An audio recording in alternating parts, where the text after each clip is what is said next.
Hello, my friends.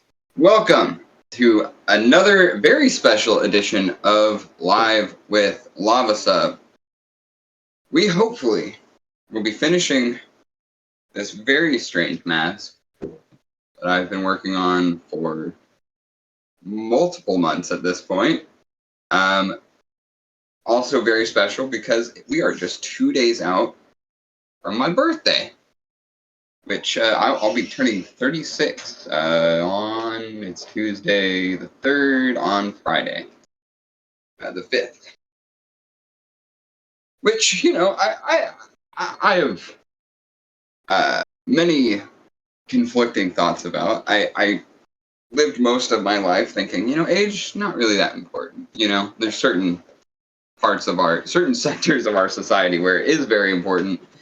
But ultimately, I think that it's just a number, effectively. If I may quote the philosophers, the addicts, age is just a number. Yeah. But it is wild to think that I've been on this planet for 36 years. I guess another reason that this is a very special one is I will be taking a couple of breaks during this stream to wait for some of the paint to dry on this piece, and be talking about or showing you some of my older art pieces to try and get enough scratch together for rent in February. It's an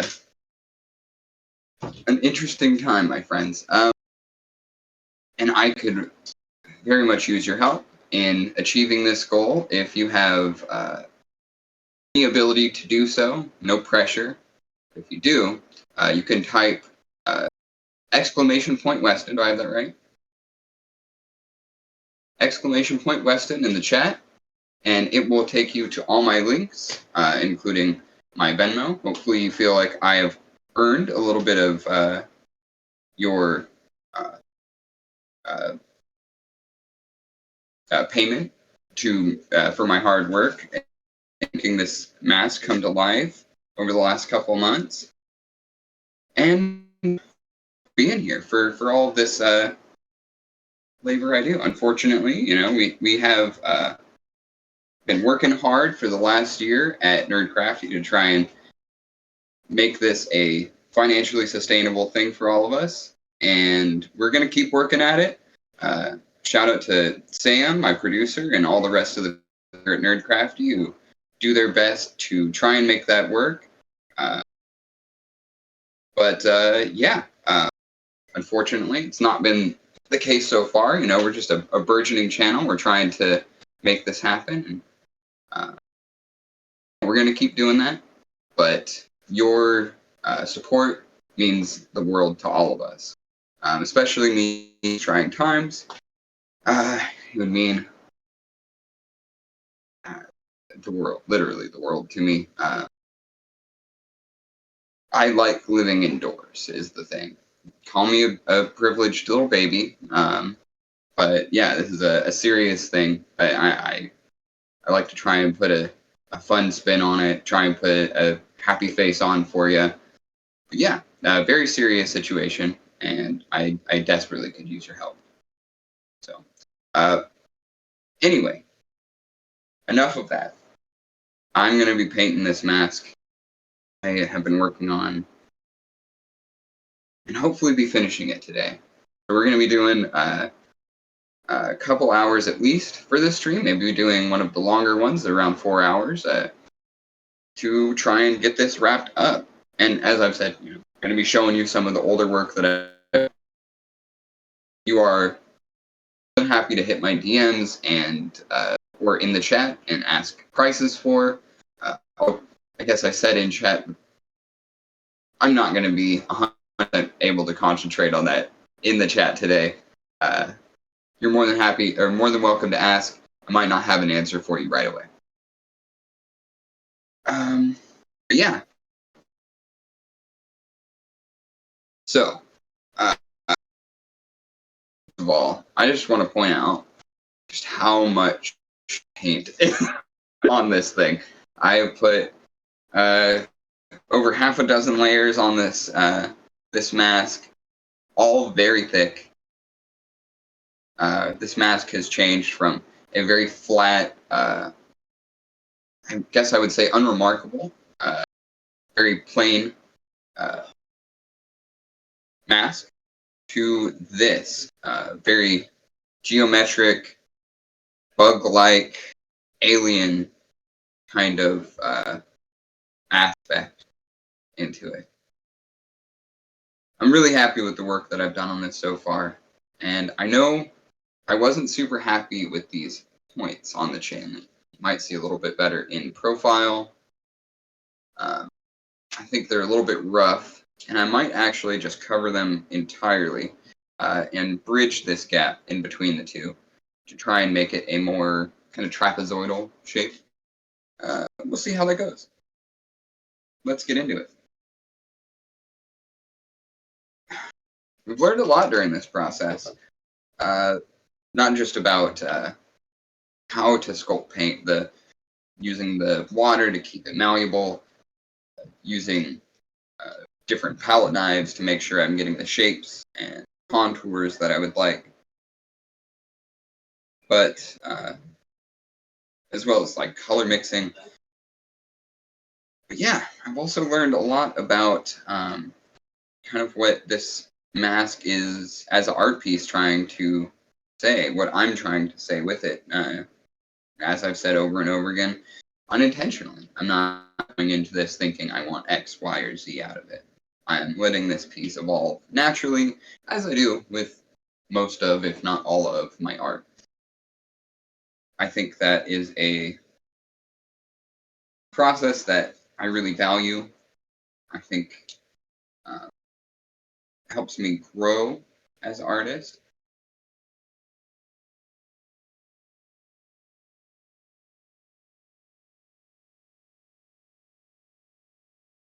And helps me learn more about who I am or who I want to be.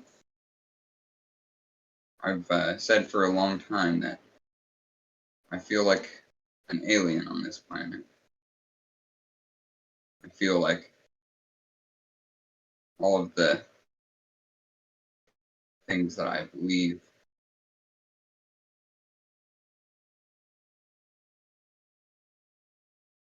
kind of place that I want to live, kind of person that I am, feels incongruous with the world that it actually is.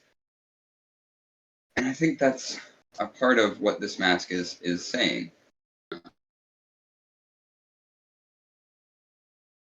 At least partially.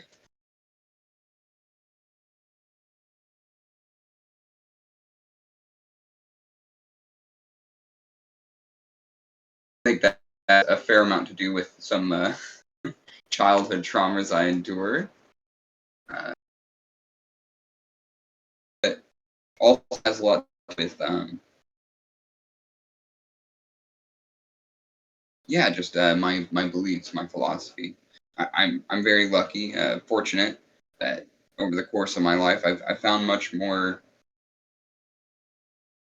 I've studied, I've learned a lot more different philosophies and belief systems that have made me feel less alone, let's say, less at with the world existing around me.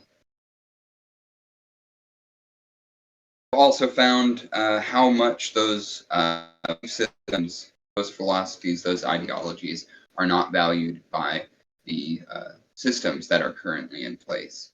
It's helped me learn about ways to make a better world for all of us rather than a select few.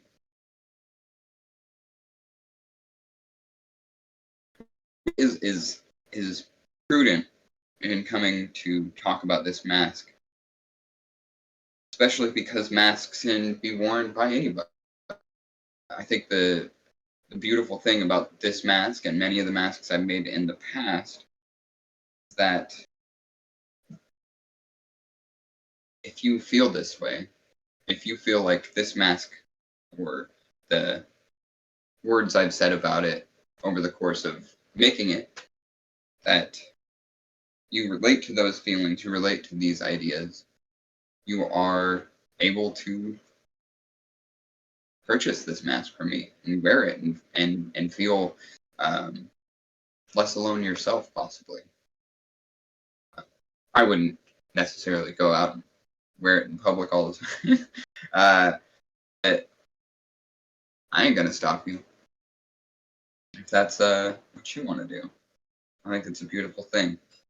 Art is meant to bring us together, to express ourselves, but also find ways of expressing ourselves that we're not always able to do, you know?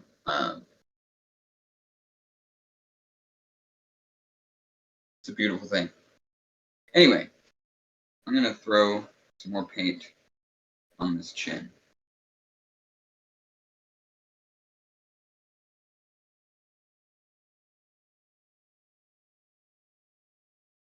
I hope everyone's had a wonderful holiday season, whether or not you, whether you celebrate or not.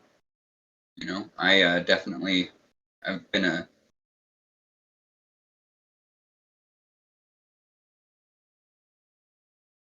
in constant reevaluation of my beliefs for a very long time. Atheist, Satanist, whatever you want to call it. I don't necessarily celebrate. And as far as the November holiday, I definitely support that at all. And probably will never celebrate it again in my life. For very good reason, I believe. I think some of you in chat today might feel the same. If you've been following me for any amount of time. Definitely don't think you would have stuck around if you did.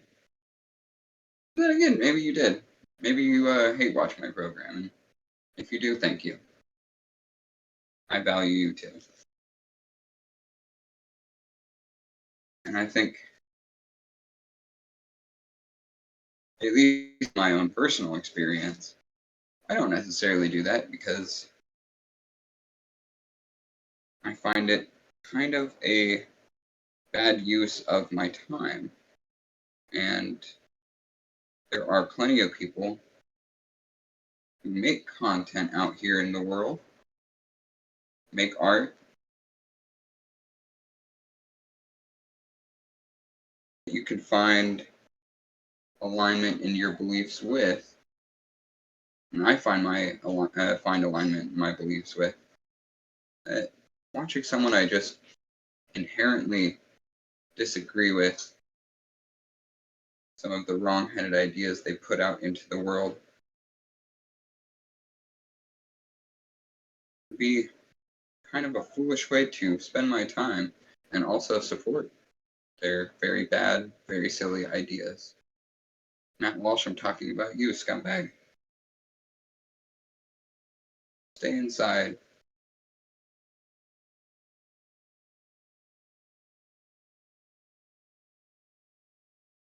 No, Walsh does not watch my programming.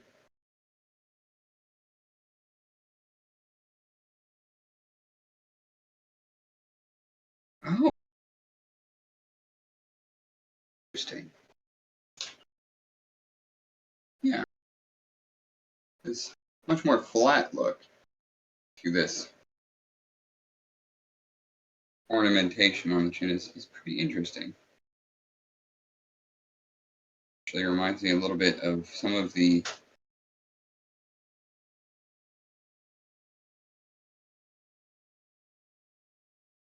yeah, thank you.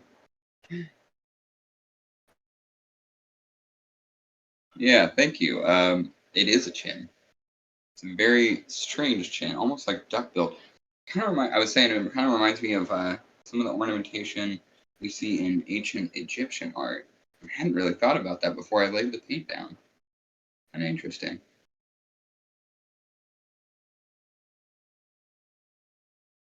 I mean, that's basically it. I could make this a little thicker. I think that might be the only change I make here. I like where it's going. I really didn't like those points. I also thought about maybe flattening it out, or not flattening it out, but lengthening those spikes. I don't think that's the direction I feel like going right now. I'm not going to do that.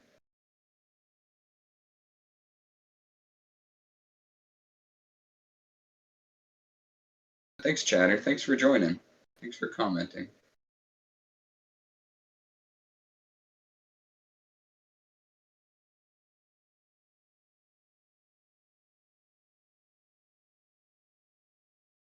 Hopefully, I'll have this available as a fully finished, sellable piece of art today. So if you like this mask, I want you to own it. Fortunately, I don't think I can sell this for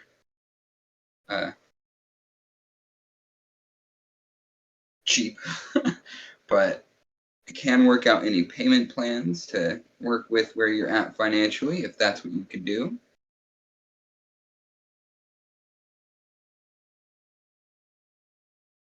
But your support by being here, by being active in the chat, is absolutely appreciated. And I want you to know that. Yeah, I want you to know that.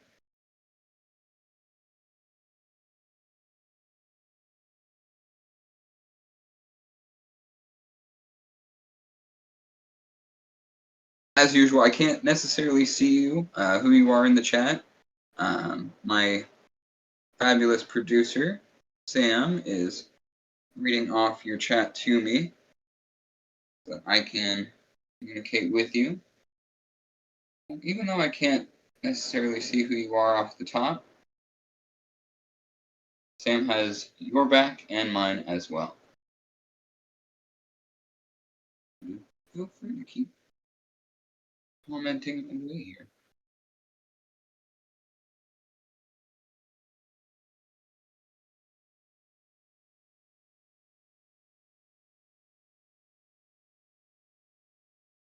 Yeah, this is looking pretty solid.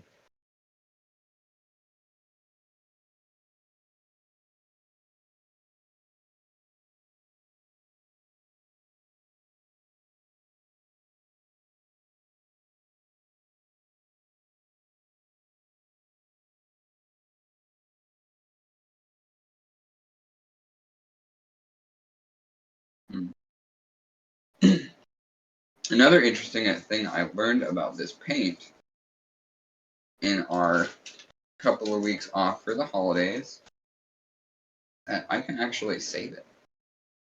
I tried out a little bit of plastic wrap, I think during one of the last couple streams, storing the paint in a little bundle of this wonderful kitchen product I've used many a time in my previous work as a line chef, or line cook rather.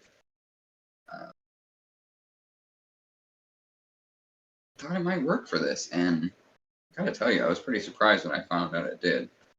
Especially because I haven't pulled this thing out in at least a couple weeks. Worked a bit on it off stream and off during the holiday. Little here, little there. Not a ton, but I did work on it a bit. But it's been at least a couple of weeks since I have. I wasn't sure what I was going to find today when I unwrapped this little bundle.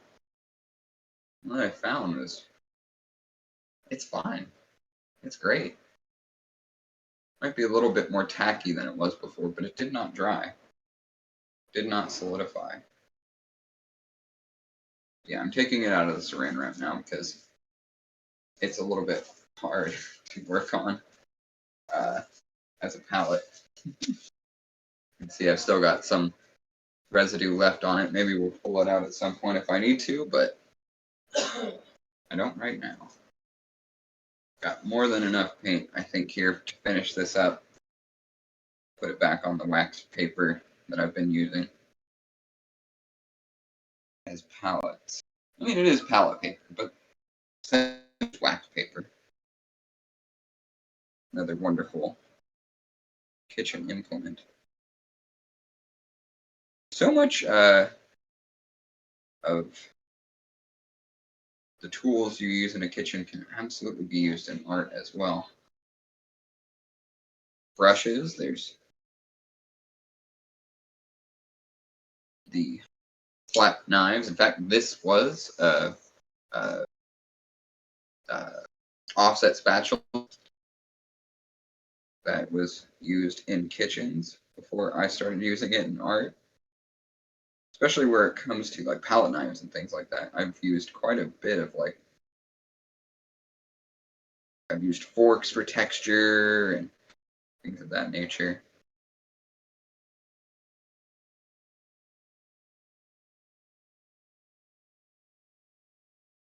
Art is art, you know? Whether or not you're a kitchen artist or a painter.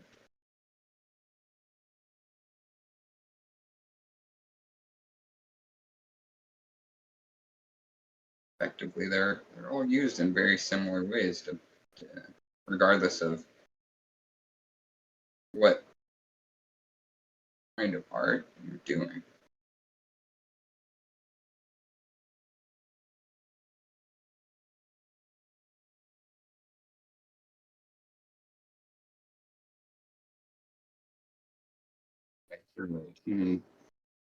As much symmetry in this sphere that I don't have to double and triple to try and make it work later.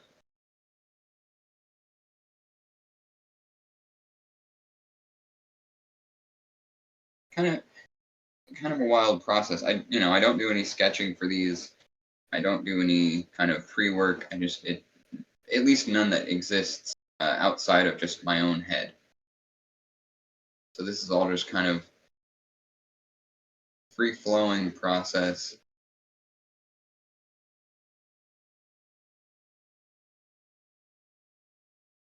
Going on in my imagination. Imagination's a hell of a thing, don't you think?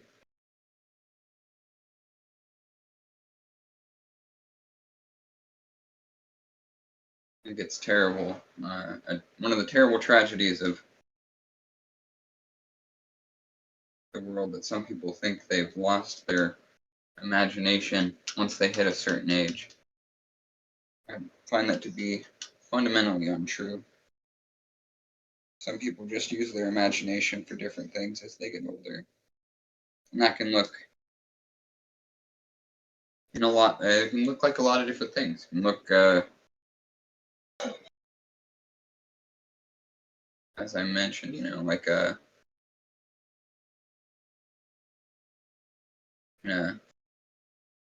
in different settings, whether you're working the line at a restaurant or work in maybe childcare, maybe working in the medical field, working in science. Your creativity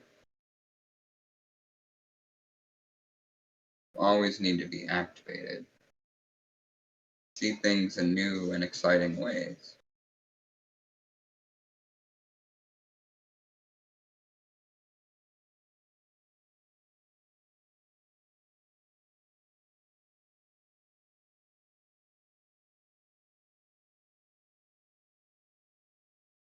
Creativity,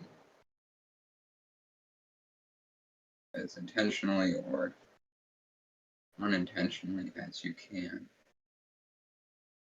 Because it's one of the most important things you can hold on to.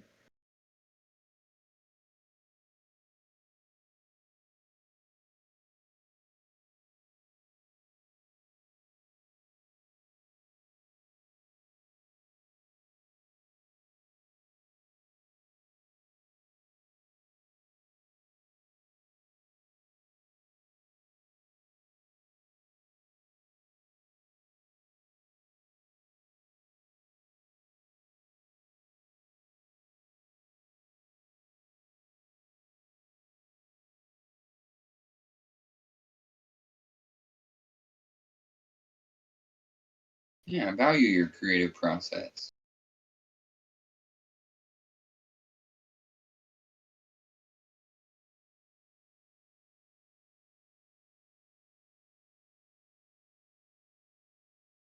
Great things on the planet owe their existence to creative minds.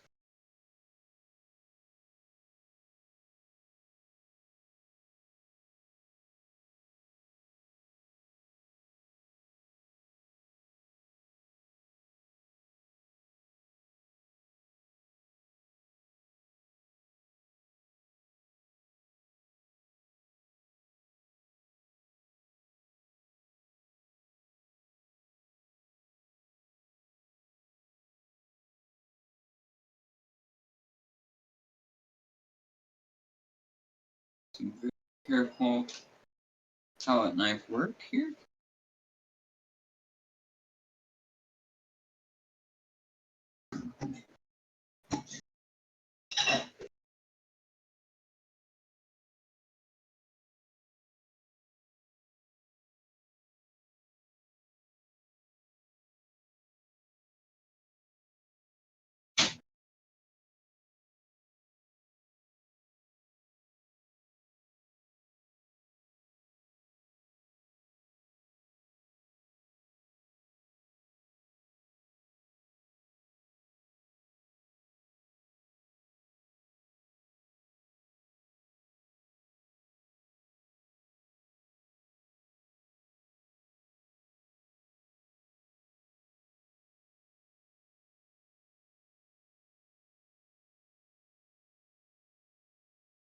Yeah, but as I was saying earlier, we're in a bit of a financial pickle here.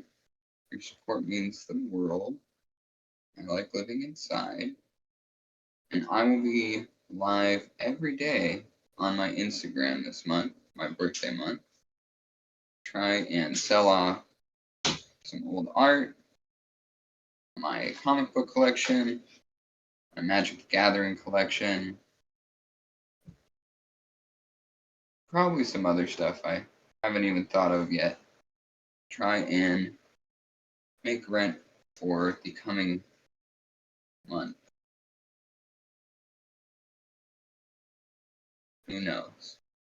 I might be doing this even more regularly after February starts. I mean, I guess I can't do it any more regularly than every day, can I?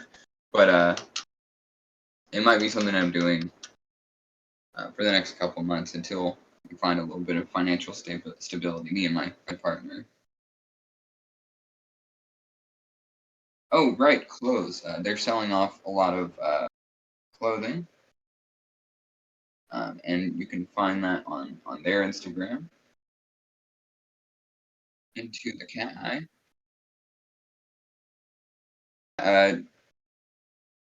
1,200 is usually, yeah, 1,200 is usually the amount that we end up having in rent and utilities by the end of the month, which, for Los Angeles is,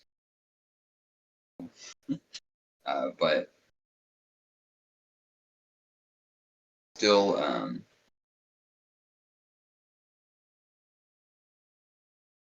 not an insane amount of money, especially in my current state.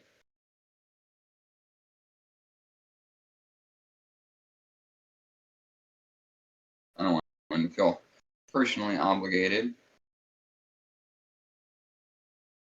but I do want you to know that your support does mean a lot. I moved down to Los Angeles just a few months before the big pandemic started, and I'm a very capable, very experienced actor who's had some great success at making it my career. Once that old pandemic started, a lot of those opportunities faded. Money got tighter and tighter. Luckily, we had a bit of financial security up until recently. And of course, I'm looking for regular work. So if you know of any job opportunities in my area, please let me know. I am without a vehicle other than my bicycle. I can't travel too far outside of the little Armenia area in which I currently live.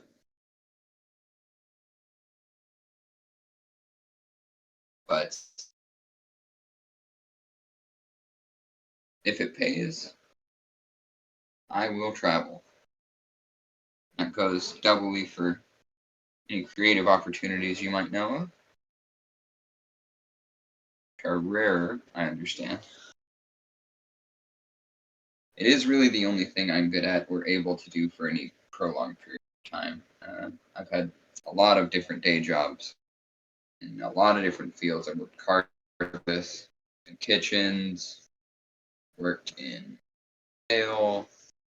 I've done organizing. I've done cleaning, like this organization of like collections and things like that. Obviously of my own, but also as a professional. And I am fastidious about that kind of stuff. You know, I'm not exactly the cleanest or most organized person myself, but when it comes to other people's stuff, when it comes to collections, I could be excessive in how organized I am.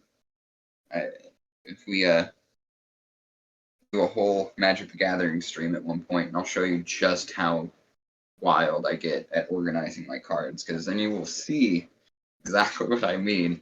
I've never met anybody who organizes their cards like I organize my cards, but I also don't know many people who can find exactly what they're looking for within a minute or two. Yeah, I can.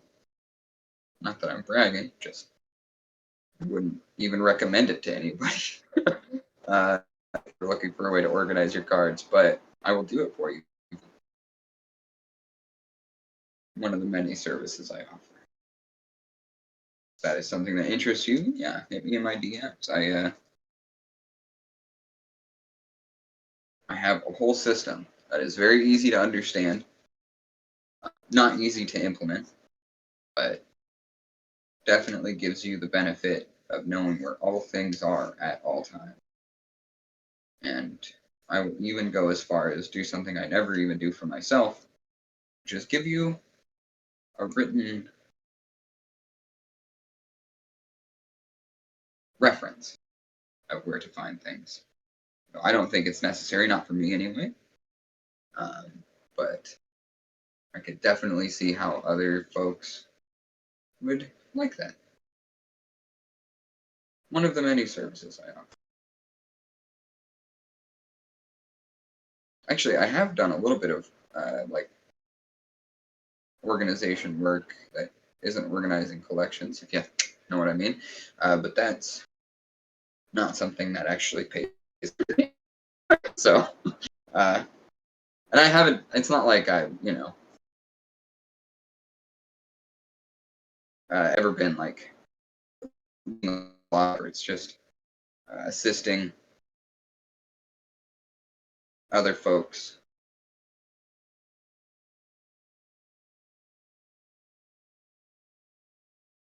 Learned a lot in that process. Definitely some of the coolest work I've ever done, although incredibly thankless and incredibly difficult work. I think if you've ever been in my stream before, you know that I am much more a maker of agitative propaganda, and I find that to be much more my speed. I'm an anarchist, so I tend to know the best ways to how do I put this?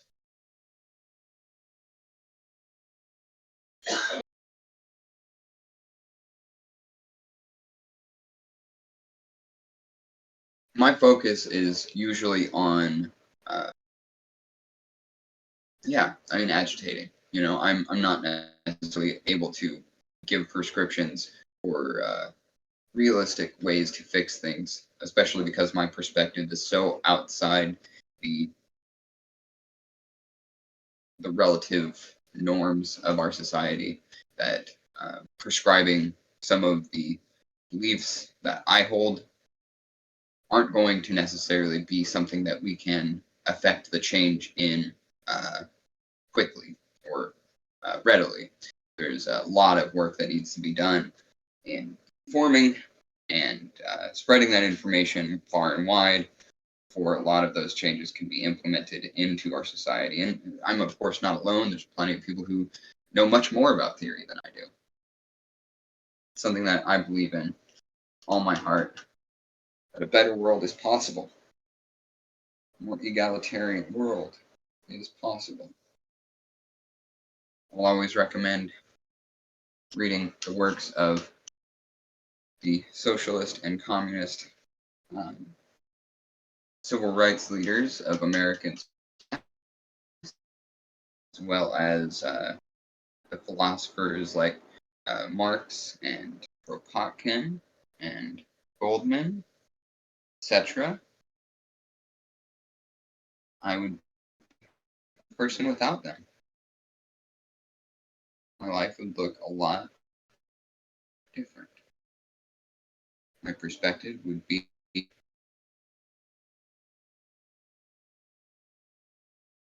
much more aligned with things that I was taught to believe growing up, that I have found to be,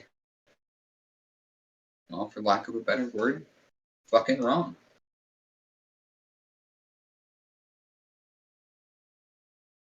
All right, we have some symmetry going here. I like where I'm at. I know that I can't fix a lot of this stuff until it starts drying a little bit.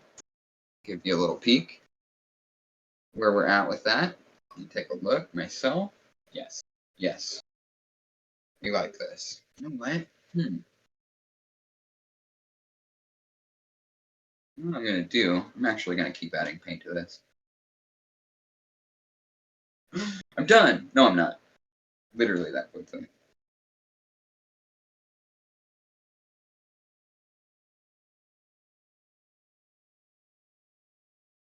You see this funny kind of shape cut out for the stick to go in. I want to leave that clear, obviously, but I want to tie it into this chin here. Let's see what this looks like. I'm wiping this off and starting again later. The beauty of this slow dry gel that I use in this paint gives me a lot of wiggle room for things exactly like that.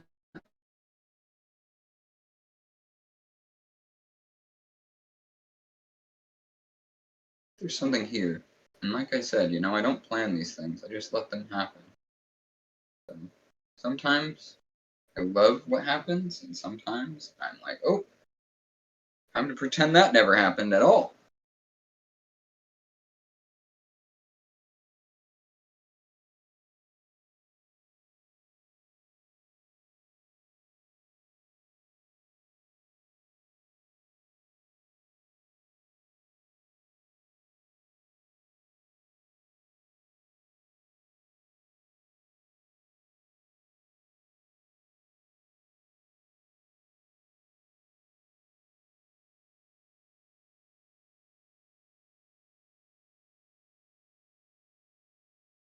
Yeah, I'm gonna like this. Okay, grab some more paint. The last little bits of this paint, because I am getting pretty close to out here, of the stuff I've got mixed up. I think what I'm going to do is smooth out a lot of the textures I started in previous sessions with the mask.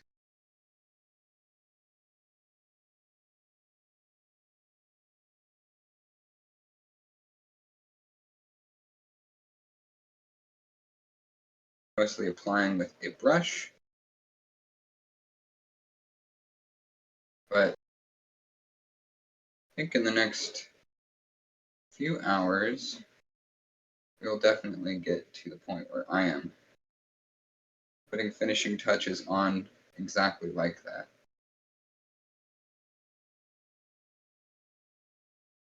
So hopefully painting.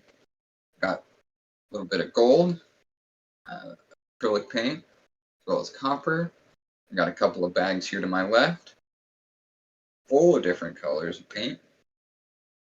I've got a few ideas for where I want to go with this in its final process. Thinking about color theory a little bit just before we started. I know that some pinks and reds would be good as a contrast.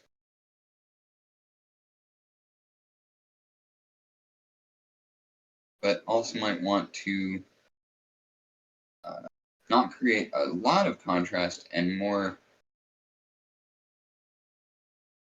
create some highlights and shadows with similar colors.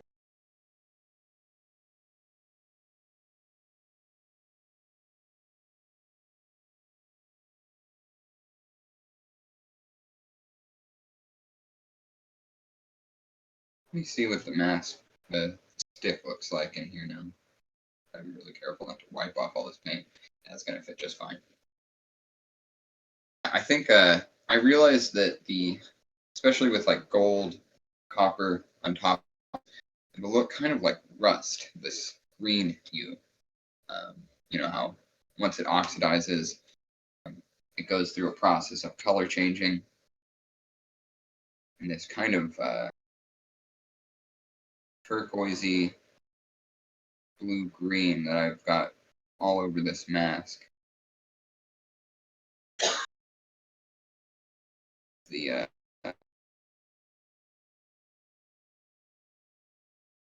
is part of that color changing process.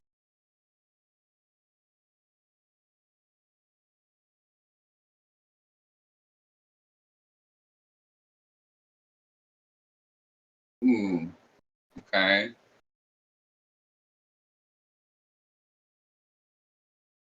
I think that looks great. All right.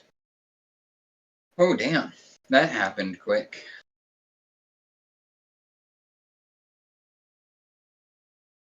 Oh, hey. How's it going, my friend in Brazil? Thank you for joining. Really appreciate you.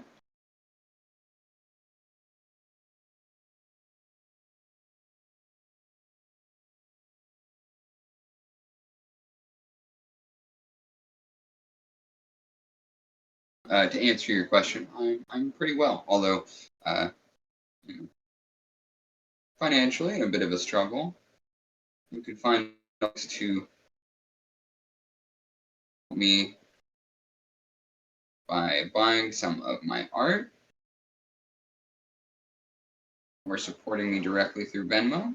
If you type in Weston exclamation point Weston, that's Weston, and I would really appreciate it. Times are tight, I know for all of us, and any support is incredibly appreciated.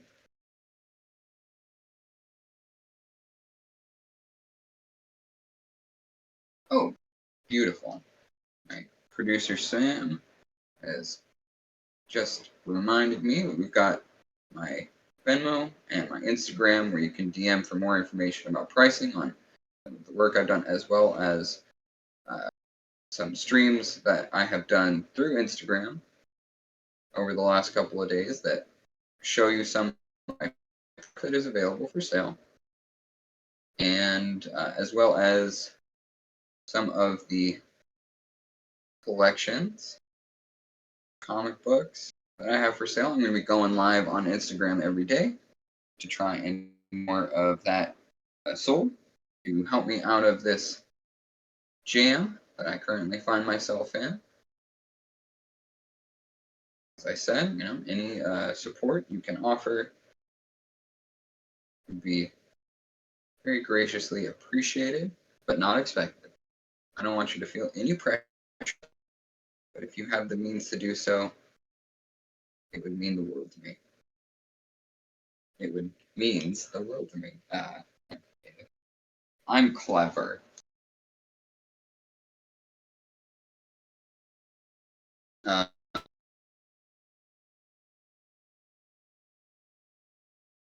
Yeah, what kind of jobs have y'all had? I was talking about my work experience. I'm looking for day job kind of stuff as well as some of my products and collections.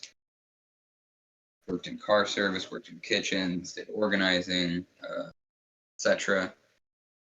I also worked in a garden for quite a while before we moved down here, and that was a really fun job. I did a lot of really interesting stuff. I was kind of just like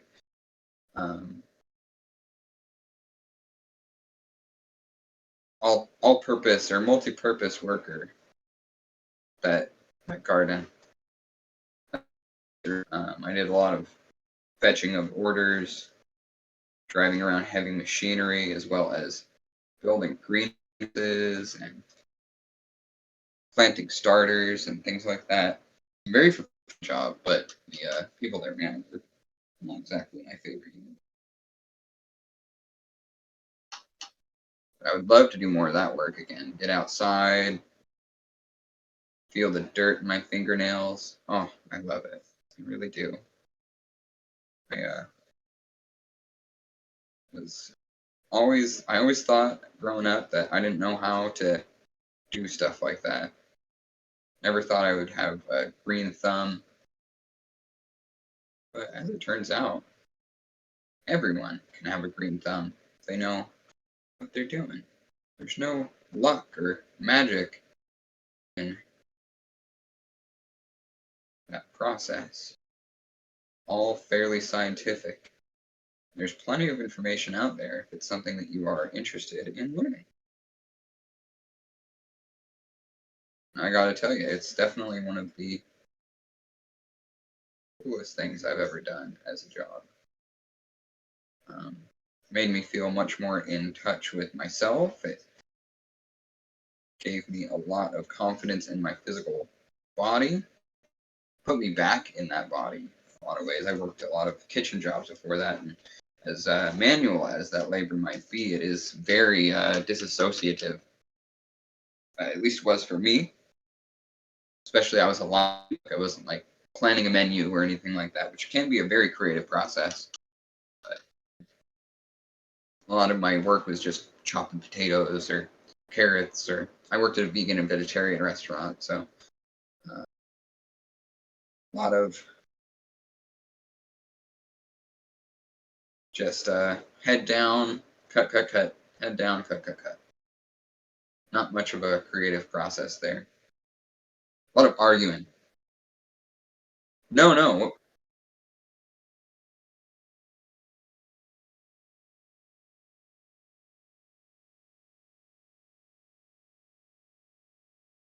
Ah, I love to see it.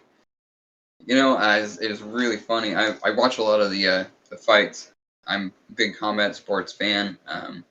The big thing me and my dad used to do together. I think that's a big reason why he's no longer with us, sadly. But I saw Bolsonaro is living with, or was previous, or staying with Jose Aldo, one of the Brazilian fighters, one of the greatest fighters that ever lived, really. But kind of heartbroken, realizing that he would support fascists like Bolsonaro. But I find that a lot of the fighters, especially within the UFC organization, are fairly reactionary right wingers, unfortunately. As much as I think there's a lot of leftist beliefs that fall right comfortably the idea of combat sports. Got to recommend Southpaw podcast. All Southpaw does is martial arts from a leftist perspective, from pedagogy to fight analysis. These they're some of the best. I love their work. I watch their work religiously. In fact, it's some of the only fight content I can watch at this point, because so many of the people I used to watch and are turn out to be reactionary weirdos, tragically. But Southpaw is the best. Definitely go check out their Patreon. Support them however you can. They do incredible work, and they are actually local to Los Angeles. I live in the general area that I live in currently. Yes, I'm super happy for you, comrade, and all the folks in Brazil who who threw out that loser, Regula. Couldn't have been happier to hear that news. It's one of the things that brought me a lot of hope last year. I was very afraid of a lot of the right-wing power structures emerging, and still are emerging, frankly, all over the world. And I want to see their destruction within my lifetime. So it was heartwarming to see Lula elected in a democratic process.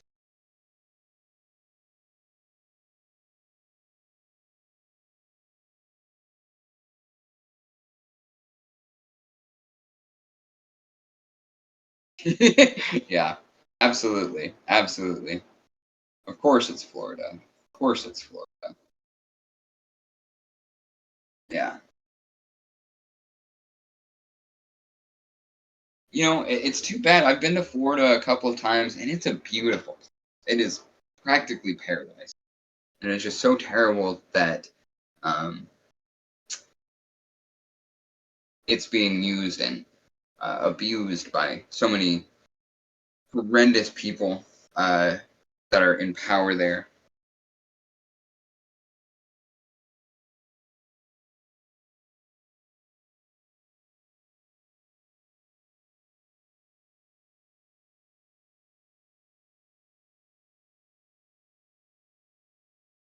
Beautiful place, but sadly might not be for too long if nothing is done to stem the tide.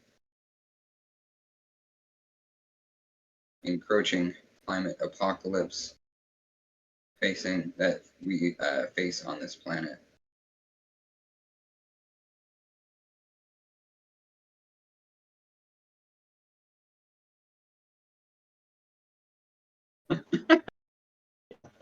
Absolutely, absolutely. Um,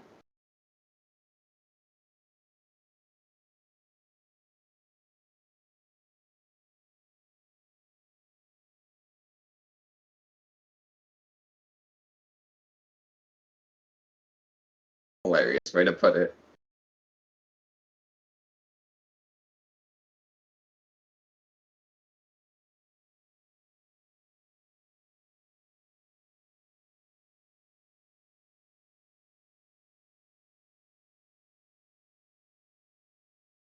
Gotta double check, make sure this is still gonna work here.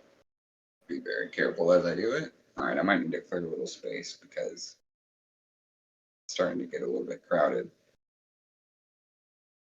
Okay, I'm gonna do it a little tricky.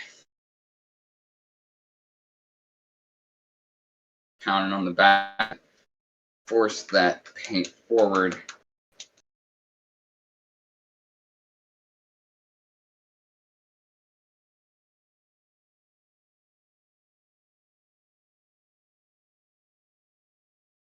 I'm gonna set up my heavy jar.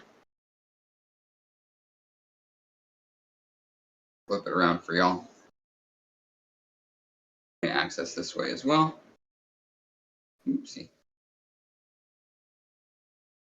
Now you can see kind of as I work on this funky chin. Really loving it. Oh yeah, for sure. And this will be the thumbnail too. You know, I thought about it. I even uploaded an image into my digital art program on my phone to try and kind of draw out this mask, and um, never really got around past uploading it and messing around a little bit here and there. But maybe before we upload this to YouTube, I'll have something ready.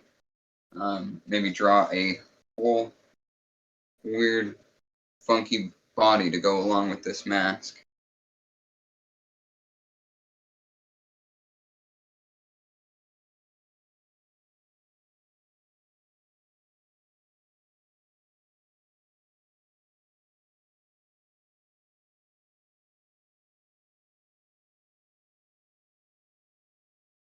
Very careful. Gotta be very careful here. Moving the paint around with this wet palette knife. I think I'm gonna switch up my palette knives because this one is great. This is honestly it's the smallest, cheapest one I've ever owned, and it's been the workhorse for most of this piece. The size of it allows me to get a nice grip on it and see very clearly what I'm doing, where I'm working. The other one I've been really loving is this very kind of like needlepoint one. Very thin, very skinny, but allows me to do a lot of really with it.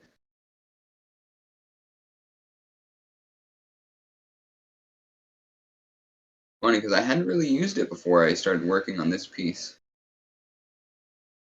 Not much anyway.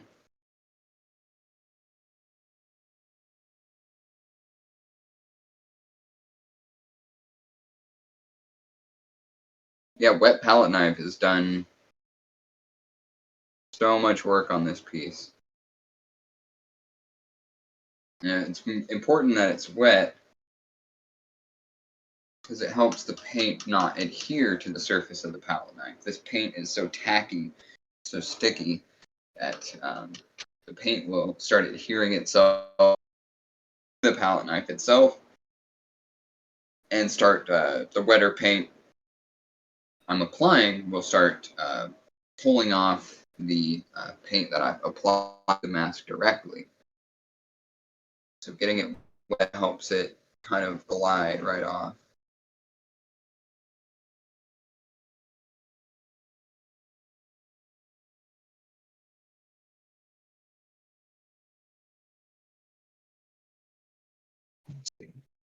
Ooh, damn. All right, that's looking good. I'm super stoked with that.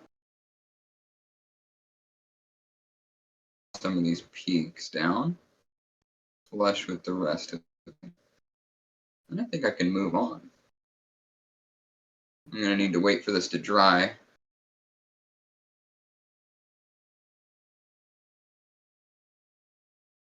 Continue much more. That's it.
And okay, that was wild. A little peek. Oh, I think down here is where we've got the zoomed in part, right? Okay. Put this right down here. Hopefully not. Well, I can't set it down yet on that side because there's still so much wet paint there. But hopefully, perfect. Give you an idea of what it's going to look like at the finish. There's a little bit of evening out that I'm going to have to do, but as I was saying, I'm going to wait for it to dry a little bit before I get into that. So next, I suppose I have to double check this stick still fits in there.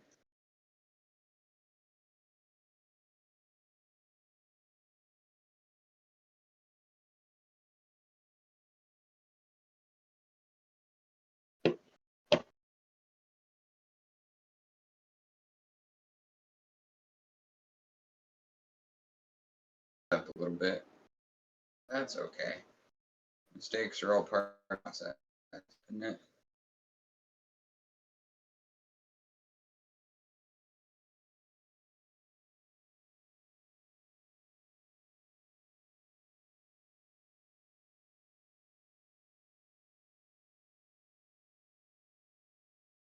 I guess I should say I've got, this will be my third paint shirt that is available for purchase. Unfortunately, I'm not going to be washing them, but some people might be into that before I sell them. But they will be frameable, even wearable if that's what you're into. Pieces of art available for purchase if you so wish. This will be my third one. I've got 2 more I can show you a little bit later if you'd like. Actually, I'm going to show you whether or not. I'm going to show you regardless, but yeah. One of the many services I offer.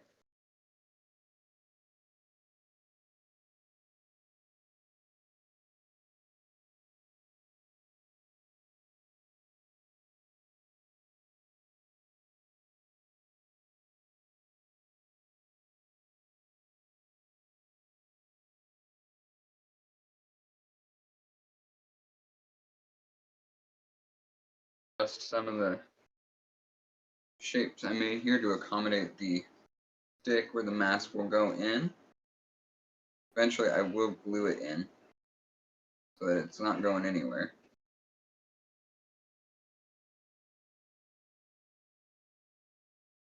So, I think we're basically right there. I might actually just leave it in for now, so that I don't end up having to keep pulling it out, putting it in, pulling it out, putting it in. Again, another service I offer. Haha! Can't talk about it here. DM.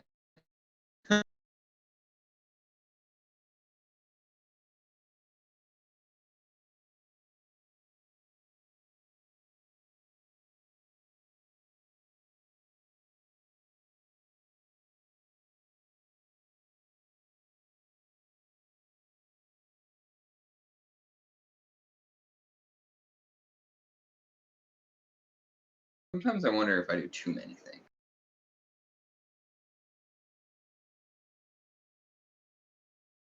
I have a lot of interests. A lot of things I think are fun.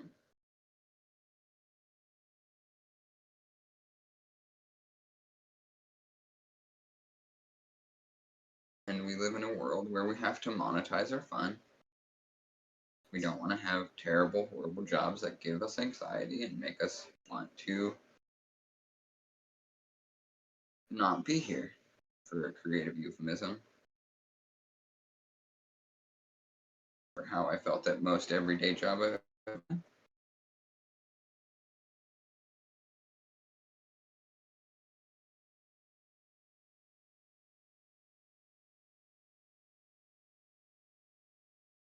That we have to use clever euphemisms for realities we face because the internet tells us we have to, or we can't be on it. Remember when the internet was like cool? What a time to be alive. As I said, I'm going to be 36 in a couple of days, so I definitely do that. There's a lot of terrible stuff, but all that terrible stuff still exists on the internet. Doesn't seem we get rid of that. Get rid of a lot of the freedoms we had at one point on the internet.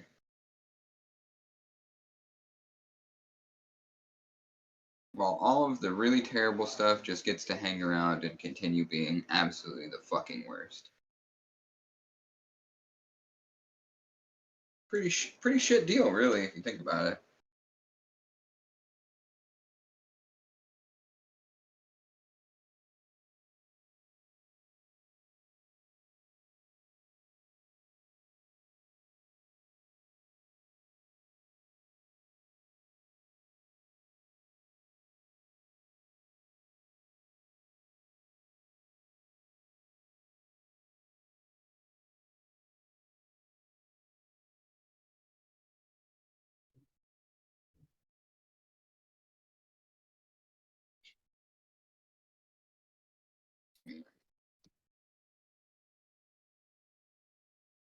Yeah, I'm glad I checked this stick because if I hadn't, I would have had a serious problem here. Although, I suppose it wouldn't have been that big a problem. I guess I could always just do away with the stick if it's getting in the way and just drill some holes in it, throw some string in there, call it wearable. Although I know with how heavy this mask is from all the layers of paint I put on it, you'd have to probably put a couple of different placements of that string. Maybe even have an over the top of the head placement, uh, kind of a basket design. Or, pardon me, might not work so great. At least cause some discomfort on your ears.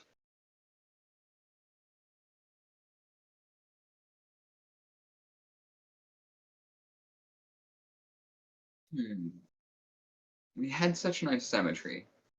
That was kind of harder. So now it is a little bit wonky. Oopsie. It's okay. Everything is a work in progress. Mistakes are a part of that process, as I said. Sometimes you gotta roll with the mistakes.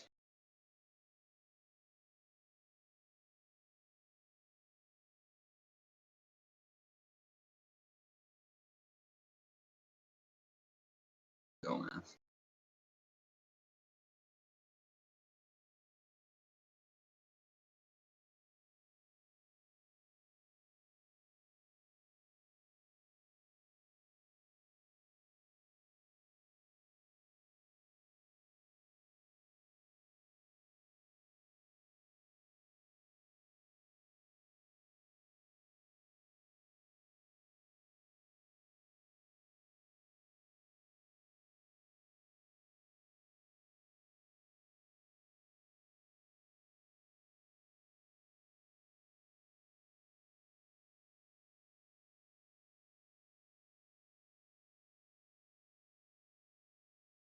Yeah. Mistakes are part of the process. And you know,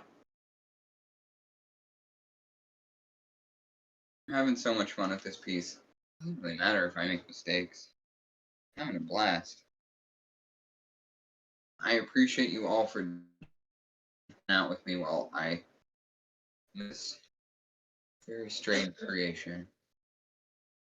It is one of the most fun I've had. Some of the most fun I've had making art in quite some time.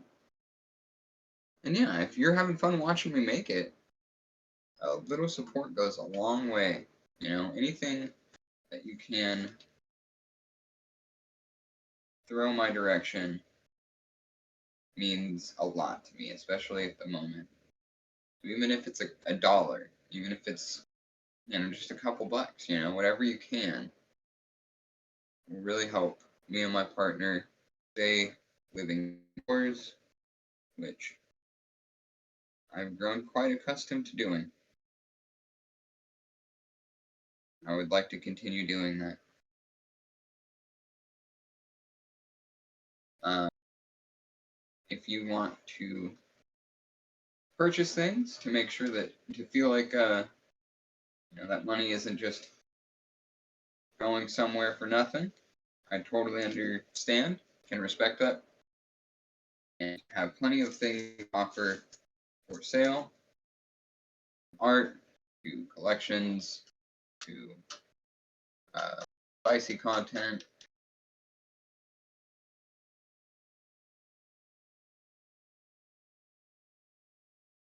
As I said, I do a lot of things, and sometimes I wonder if it's too much.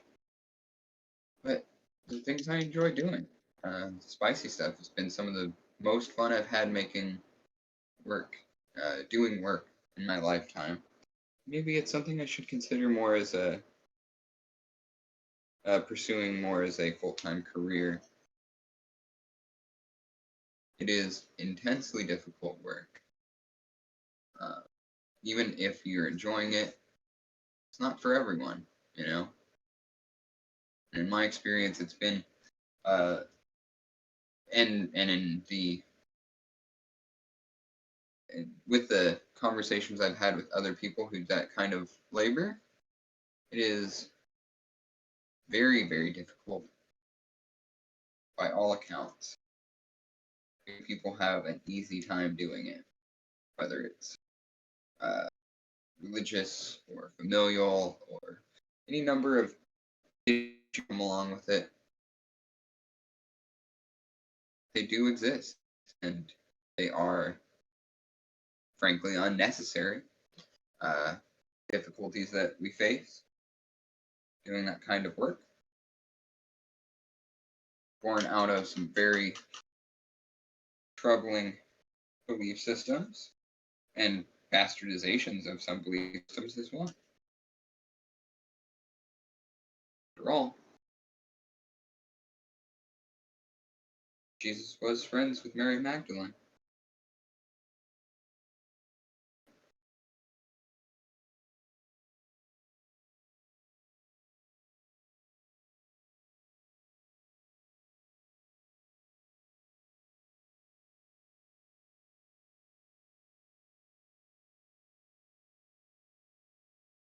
It's a double entendre, because I mean tight like cool, and also tight like they were friends.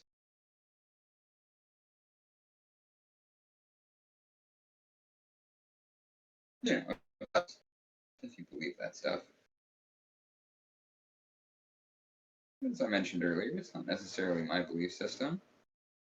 Just because it's my belief system, or not my belief system, doesn't mean I haven't spent many years learning all about it.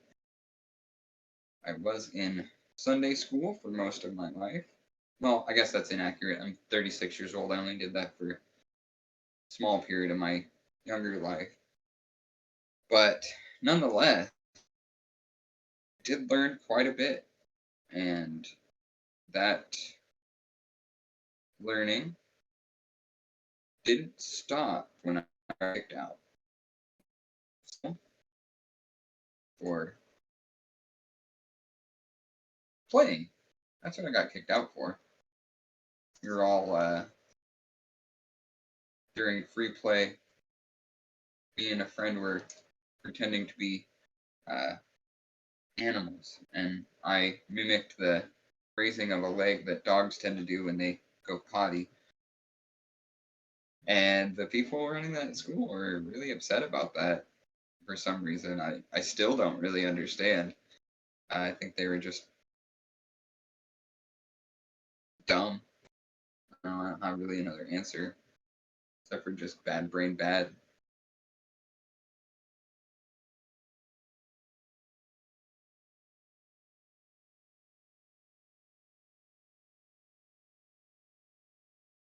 Unfortunately, I never got to ask what I did wrong. I was kicked out too fast.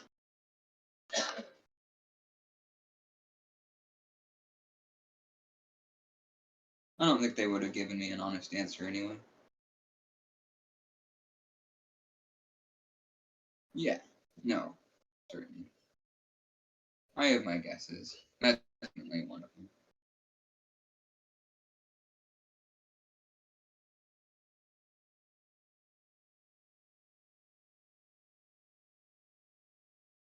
Definitely helped shape my views about that belief system and the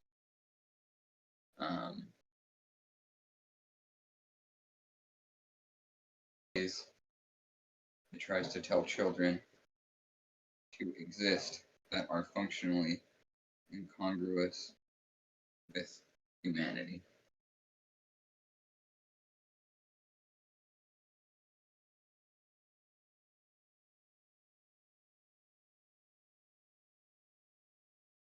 And in my study, I don't even seem to really represent the faith itself very well.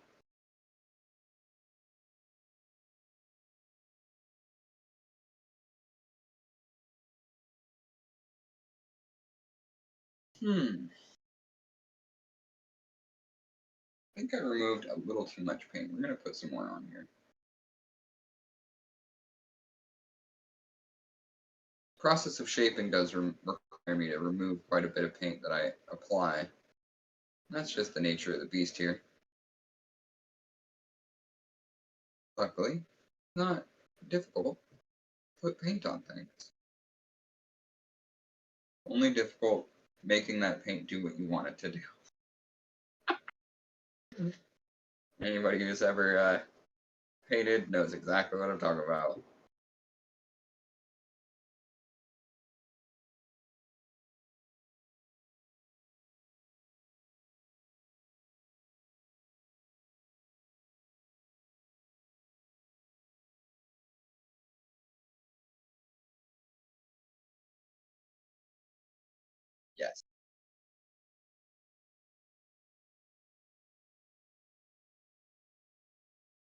Yeah. Mixing on canvas is definitely something I enjoy doing, but only when I want to. And when it mixes and I don't want it to, I can be a grumpy little goofball sometimes, you know? Alright, I'm gonna take a second, think about this, and drink some coffee.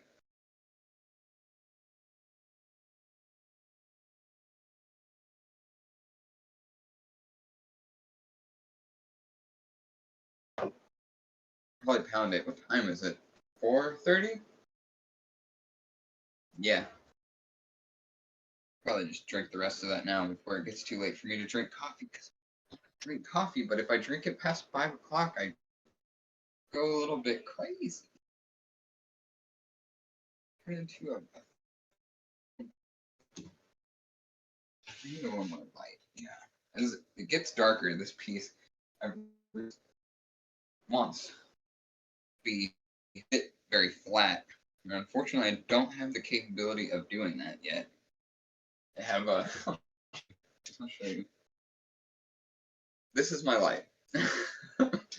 This tiny little lamp I've been using for the last year.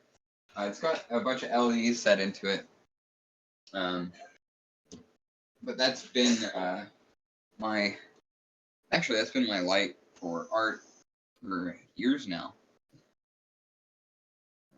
And so it has a quality to the light, but it isn't very doesn't spread very far, and I have to put it on a very flat, even surface to make it function the way I need it to function.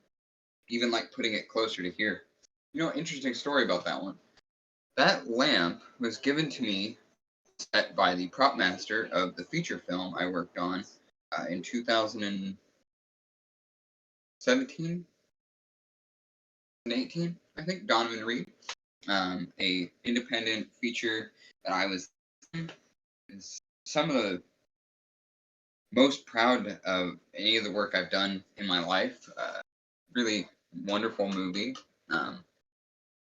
that we shot very fast, and it really changed my life. I wouldn't live in Los Angeles if it wasn't for that movie. That's where I met our my partner's roommate Scott, who is one of the coolest people I've ever met in my life. A very talented individual who's done practically every job you can imagine doing on a movie set.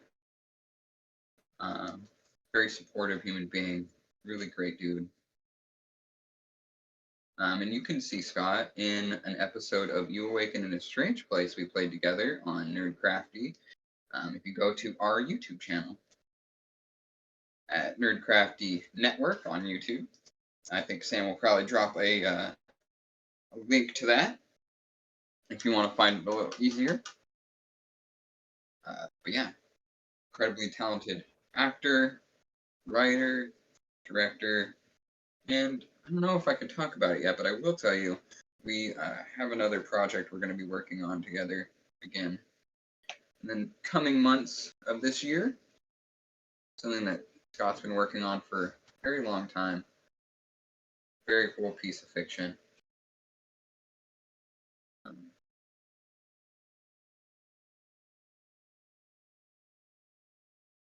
very proud to be part of. Yeah, that lamp, that's where it came from, was Donovan Reed, the prop master, as we were wrapping production, asked if anybody wanted it, and I said, please. I love taking worked on.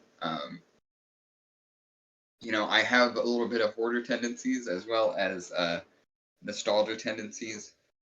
I try and do my best to not myself go fully into those and be self-aware about it, but my first feature, my first big feature. I'd done features before, but it was my first that, you know, wasn't a no budget uh, uh, wild project that I did shooting by the seat of our pants with my friends, you know. I did a lot of those leading up to Donovan Reed. You can find those if you're really interested. I don't even think something for most of those, but I'll if you DM me, I'll send you links to some of that. A lot of really interesting projects back in the day, including some I directed, I wrote, I starred in. I want to get back to that, you know? I think maybe this year is a year where I write and direct. Maybe act in it as well, but maybe not. I have a couple of scripts going. I'm trying to stop smoking weed. I think I can say that, right?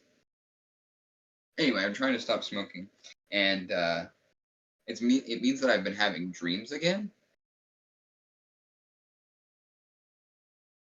I don't recommend it. They've been kicking my ass, if I'm being real with you. Some of these dreams have been some of the worst I've had in my life, and I've had some real whoppers. Let me ask you this. Has anyone in chat ever had reoccurring dreams? Not just reoccurring dreams like they happen the same way over and over again, but dreams that have the happen different situations happen, but with the cast of characters, same locations, different, like building entire. My brain is the way that it dreams sometimes, a lot at this point, is that many of my dreams have they're always from the third person. I've never dreamt like in my own perspective. I dream from an outside perspective looking in, which is, I think, strange in and of itself. But I know a bunch of people who've had those kinds of dreams. What's weird, and I don't know a lot of people who've had dreams like this, is people who dream like they're part of a series of dreams. A couple of places that I go in my dreams that are always similar, although different locations, the world is the same. I can tell because of the architecture, literally similar streets, some based on real life, some based on my imagination. I'm not a dream interpreter, and I don't really buy into a lot of that stuff. I think there's a certain element of psychology that I think is valid where that is concerned. But I think there's a lot of new agey stuff that I don't really dig that goes into it as well. I don't really like that stuff. I did a lot, and trust me, I tried. I did a lot of study in the occult for a long time. It was kind of my bag for a number of years there. I really enjoyed it at the time, but a lot of that came from a very just self-destructive place. I was drinking a lot, doing a lot of substances, and yeah, I found eventually myself to be a very conspiratorial mindset because of it, unable to even believe some of the material realities directly in front of me, as well as hurting any number of people that I very much cared about and never would want to hurt. Very sad part of my life. I don't talk about it a lot because of that, but it is the truth. So I don't buy into a lot of that stuff anymore. Any of that stuff, really. I don't begrudge anyone who gets into like tarot or astrology. I think that stuff's functionally harmless. I think if it works for you, it works for you, and I'm not going to judge you for it. But I will always tell people, watch out, because a lot of people in that space are very, very, very dangerous people. Wrong-headed and conspiratorially minded. A lot of the early writers of that kind of belief, of those kinds of belief systems, and even any current people in that space are very bad, very cruel people. That is something you enjoy. Always be careful of what people are trying to sell you on. It's part of why I'm such a believer in material analysis and understanding and media literacy, you know, because a lot of that ultimately shares a lot of the same space. And if you, it's very easy to be convinced that the people in those spaces are just trying to bring awareness to things that, other people, they don't get it. They're sheep. Basically, oh,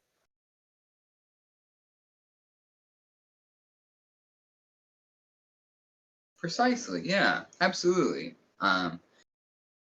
Entertainment is uh, is fabulous. I love fiction, fantasy, science fiction, horror. I'm a huge genre fiction fan.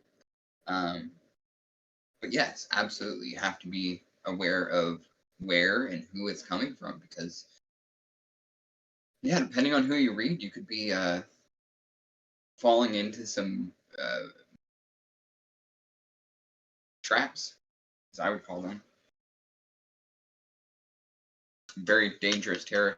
Of course, there's a lot of people who do great work in those fields. People uh, who spread messages that I believe in as well. Ultimately, it's all about awareness and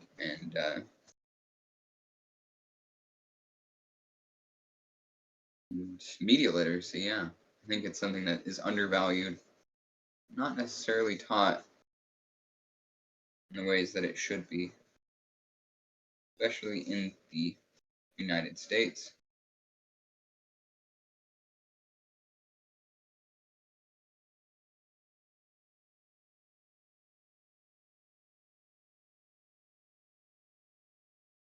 There's significant cultural value behind a lot of those belief systems that I definitely would never denigrate. But yeah, and just be aware of what you're consuming. I think is a big thing I believe in. Whether that's your sustenance you get from food, things like that, or the consumption of media. Very important to know where it comes from.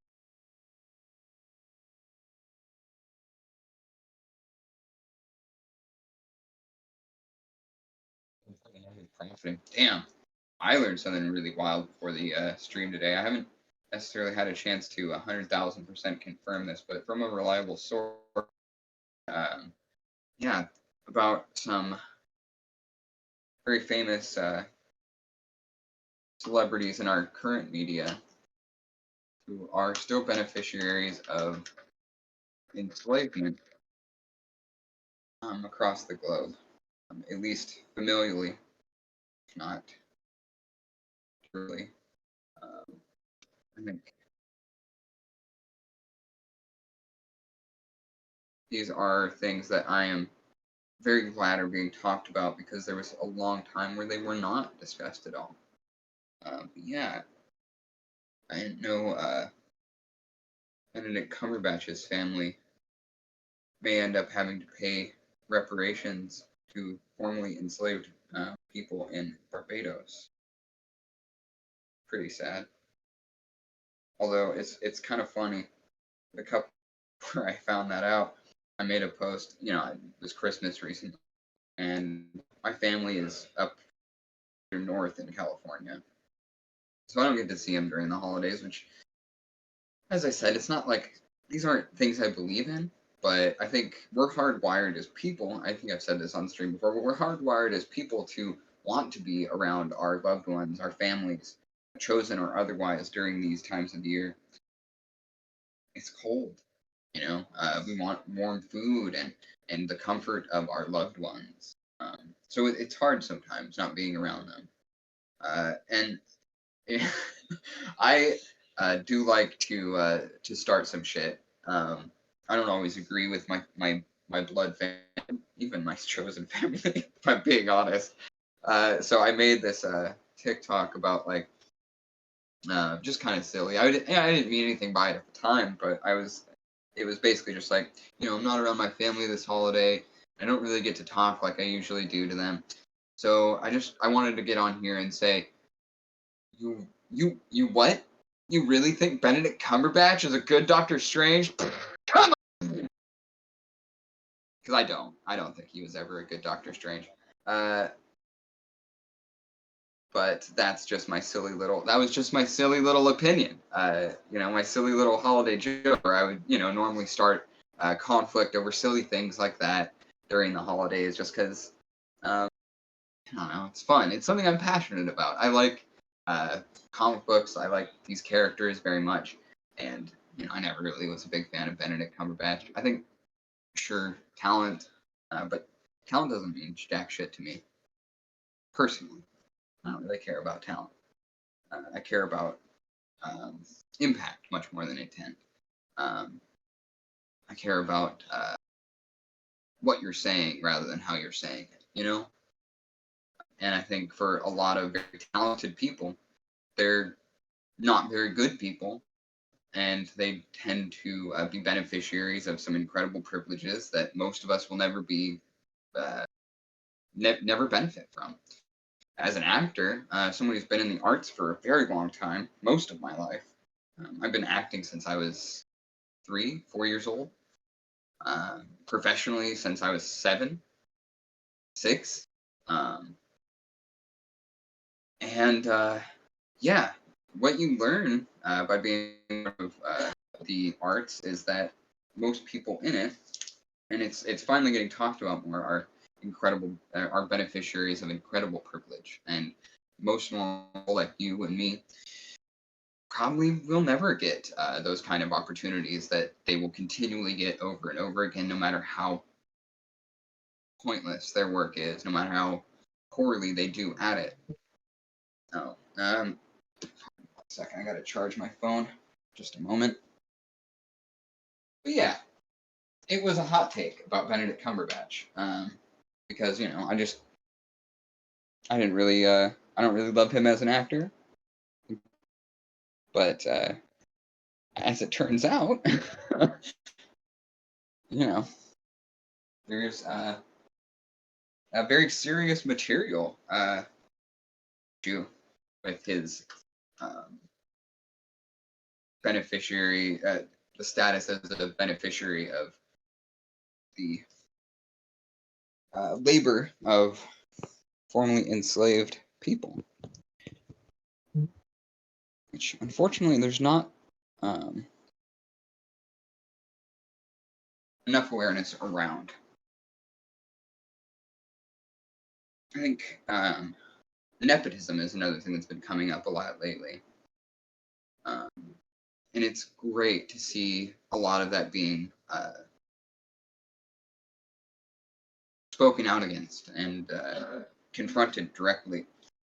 Because it's something that I've obviously thought quite a bit about as an actor, as a person, just generally. You see it all over in this country, and everywhere, I think, it's fair to say that if your family is powerful, you stand a pretty good chance, if not almost a surety, that you will benefit from those same generational wealth and power, often gotten through dubious means. Dubious being polite about it.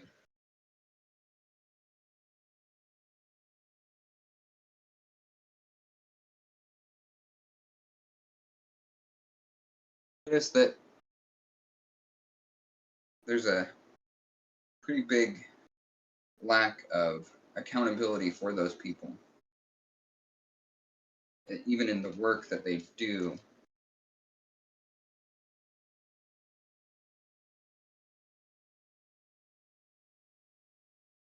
sense of unacknowledged privilege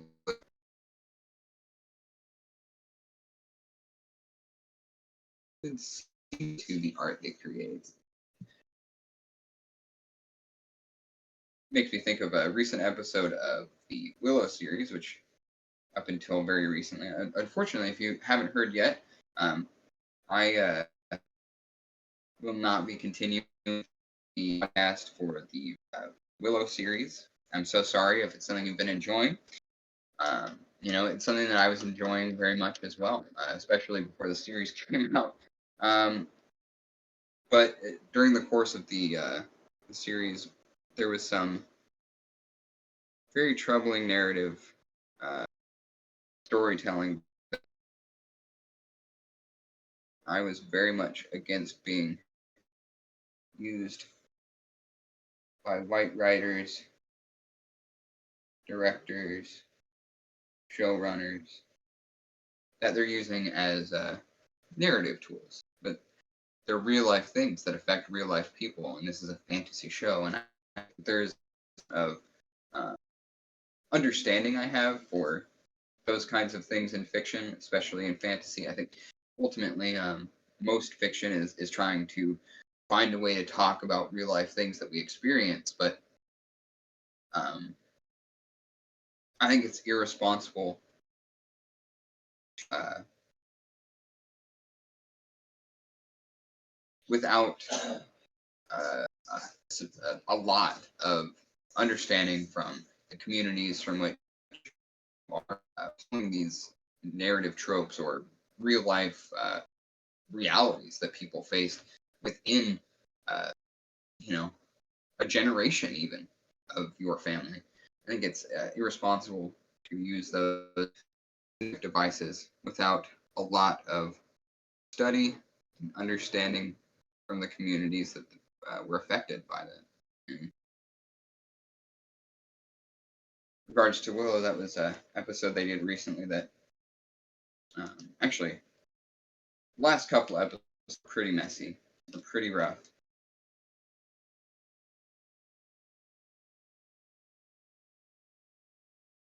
So yeah, it's been something on my mind a lot lately, especially Ron Howard being a beneficiary of nepotism, John Kasdan as well, the two big showrunners, producers of that show. I thought they were in the wrong here. Maybe I'll end up being wrong at the end of the show, but it's not looking good for them. At least for my opinion. I think the opinions of many people like myself.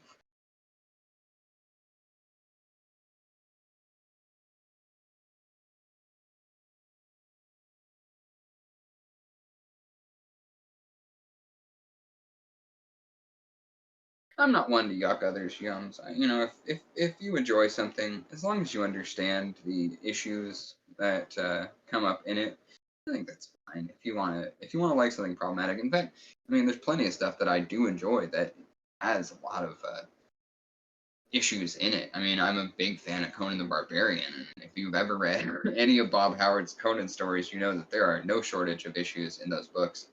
And I'm not saying that history, blah blah blah, time, yada yada, these things matter because they don't. But I understand, and I've done a lot of stuff to understand why some of the things that Bob Howard wrote in those Conan books was so problematic.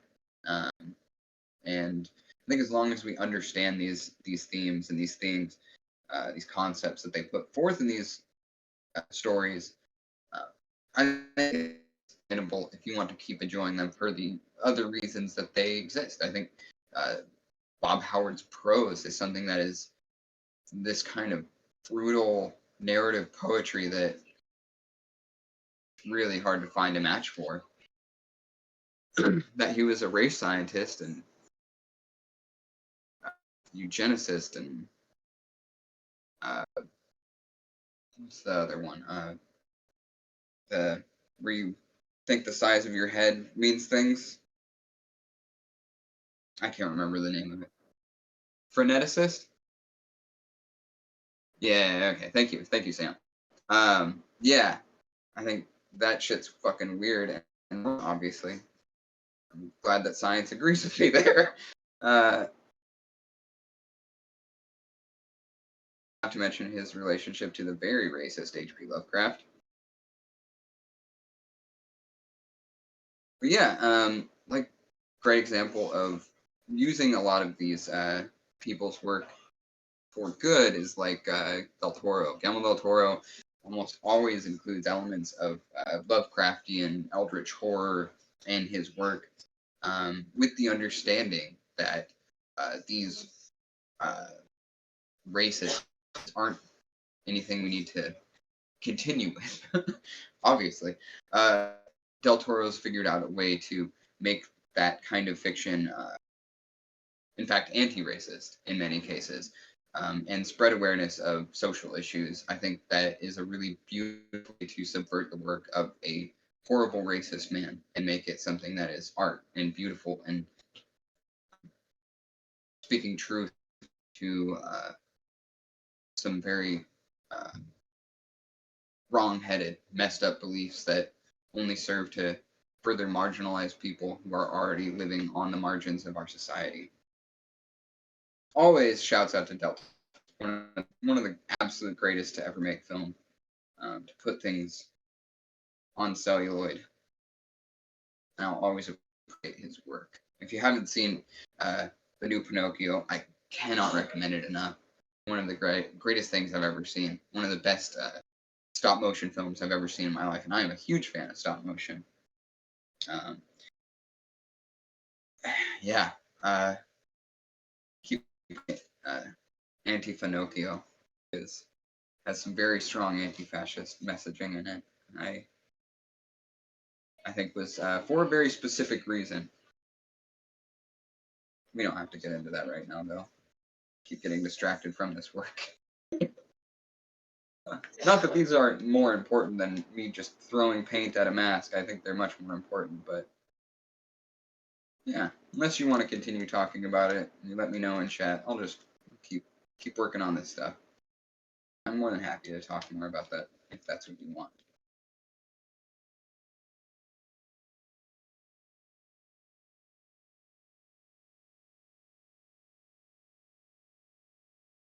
Thank you, Sam.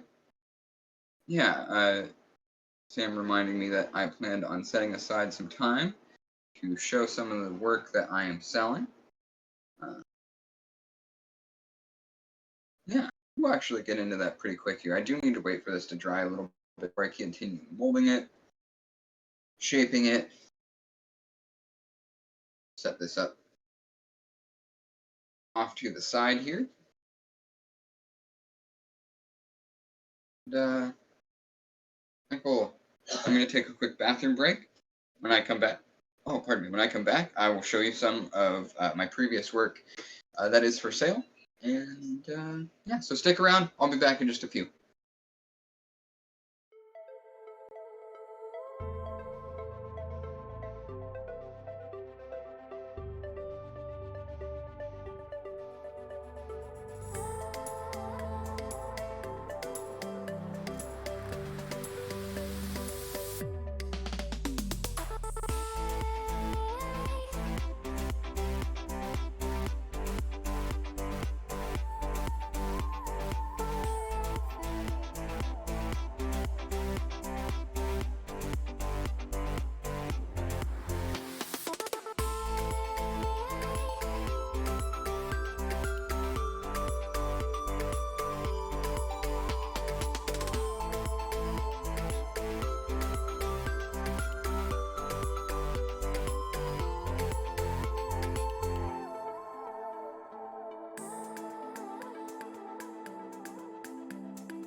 We're back. Thank you for waiting for me here. I'm going to be showing off some pieces. And this one, called The Return of Robert. Robert is a very strange little monster creature that I painted a couple of different times, a couple of different colors, a couple of different textures. This one is the only one that I haven't sold yet. I've had some offers, but unfortunately none that went through. This is one of my favorite pieces I've ever done. You can actually, right, go profile. You can see just how three-dimensional some of this is. These eyes are just going to keep following you. It's very strange little piece. The eyes, I used a textured medium to achieve this three-dimensional quality. Got a lot of texture in the figure itself, while the background remained very flat, allowing it to really jump out of the frame at you. I've spent a lot of time on this piece, a lot of time, especially in the background. Robert came together fairly quickly. I did have quite a bit of help from my partner, Kat. They've done work that I'm going to show you today. One of the most talented artists and one of the most helpful people I've ever met. Taught me so much about art, so much about color, technique, just expression. One of the best. Yeah, a lot of different textured mediums went into this. The mouth is a pouring medium that we use. The tongue is a glass beads medium we use to give it that kind of taste bud kind of effect. See if I can put a close up going. Sam? Oh, okay, perfect. There's a lot of stuff going on in this background. I put a lot of effort into trying to draw from different styles of architecture, from this kind of deco building in the foreground to this very Roman kind of Parthenon. Is that what I'm trying to say? I don't think that's what I'm trying to say, but kind of entryway here. This very kind of billboard displaying some of the background to this kind of almost like big city street kind of overhang that I see a lot walking around town. Yeah, I really like this piece quite a bit. Let's get to another one of these. Yeah, that is available. DM for pricing. If it is something that hits you in a certain way. This is a finished abstract. This has some textured mediums. So I tried to do with this was use try to pull other textures from life. I adhered a bunch of different kinds of fabric to the canvas before I went to painting on it. There's this kind of checkerboard piece you might be able to see is a piece of a suit coat that I used to wear a lot when the coat and hoodie look was real big, as well as some bed sheet material you can see down here. Actually, I still use some of that for drop cloths and things like that. Yeah, I think there's a lot of passion that I put into abstract pieces because as I mentioned earlier in the broadcast, that a lot of my work kind of just is unplanned. I like to let pieces evolve naturally as they come. And this one specifically was it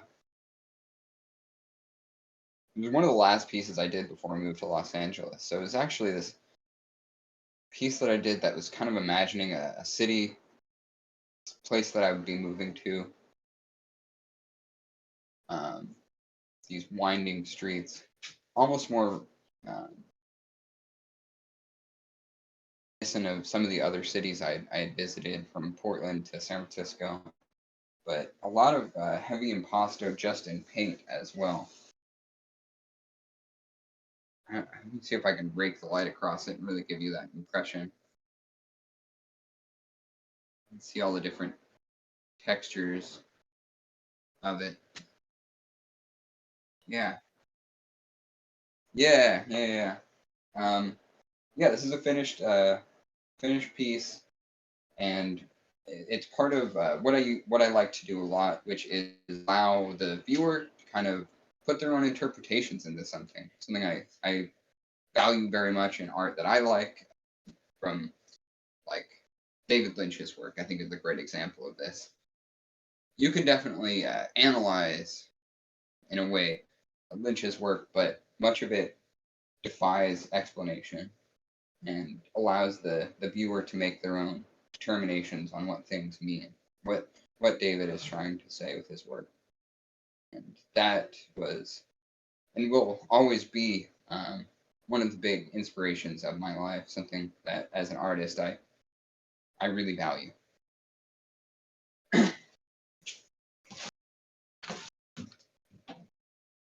Yeah, that's a finished abstract. Of course, all of these are going to be, I'm not going to tell you on stream my pricing for it.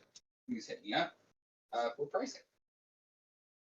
Okay, another sort of abstract, though much more in the figurative realm than some of the other abstracts I do. I think you can pull your own impressions of what I was doing here. Another one of the kind of trademarks of a lot of my work is a very textured kind of medium. This is another one I worked on with my partner. And you can see some of this texture here is actually, well, it's a napkin that we tore to shreds and applied to the canvas and then painted on top of.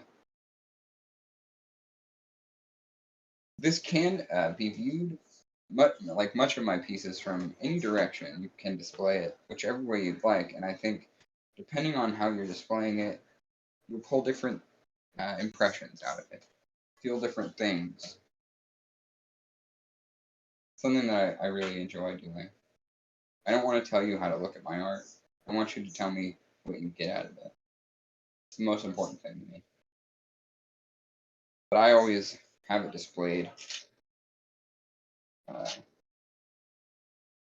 this way. Me personally. One of many pieces that I like birds. Let me just put it that way. Now, while I'm on the abstract,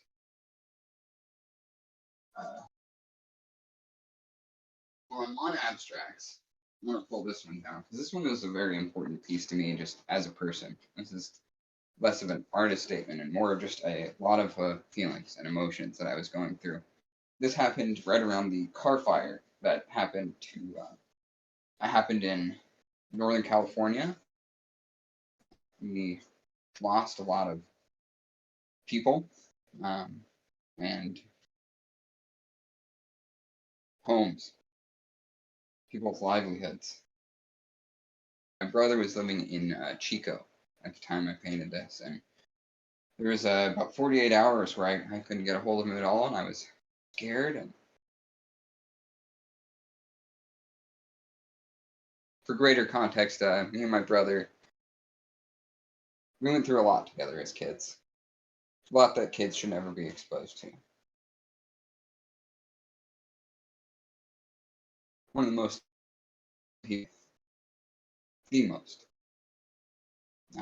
I wouldn't be able to hear him. Just thinking something might have happened to him really affected me. I wouldn't know what to do without him. If I'm being honest with you. And this piece is how I was feeling. Angry, scared, robotic, going through emotions of life without the potential for losing one of the most important aspects of mine.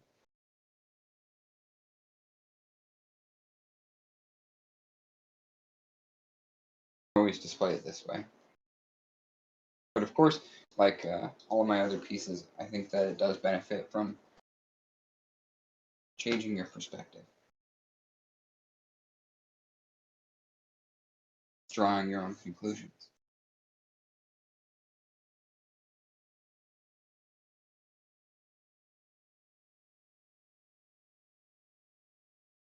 But I think at the end of the day, feeling is what will always come through, no matter how I display it.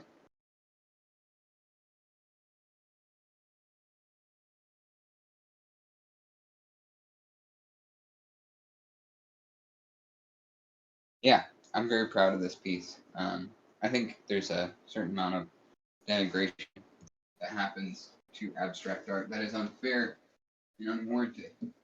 Art is expression. No matter how you choose to express yourself, is all.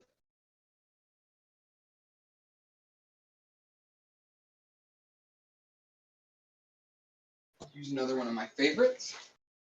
This piece has sold actually a couple of times. This is a pouring medium on denim. You might be able to see it in frame here. There's actually a lens of a sunglass, pair of sunglasses that I took out and applied to the rear of the canvas, sticking out just a bit. I think I always have fun kind of showing you what I mean by hello, looking through it. Yeah, and both times the people who purchased it never ended up following up after they did so. So it still lives as the I want to grab that too, as well as the that I had made of it to sell to another client. Both are available and currently, available for you to purchase if you so wish. The wild thing about this is that these colors don't even show up in the subtlety that they exist in real life. Viewing this piece in real life, I think, is a very different experience than seeing it on a camera. I've always had a lot of positive reaction to this piece. It's pouring medium tends to sell pretty well. It's one of the only pouring pieces that I still have in possession. Most of those sell. It's just funny because they take the least amount of time to do. Trying to throw paint at canvas. Although you could say that about most of my work. What I like about this piece is it does have a certain emotional value to it, emotional quality to it. I think I always pull different things out of it, different aspects, different figures.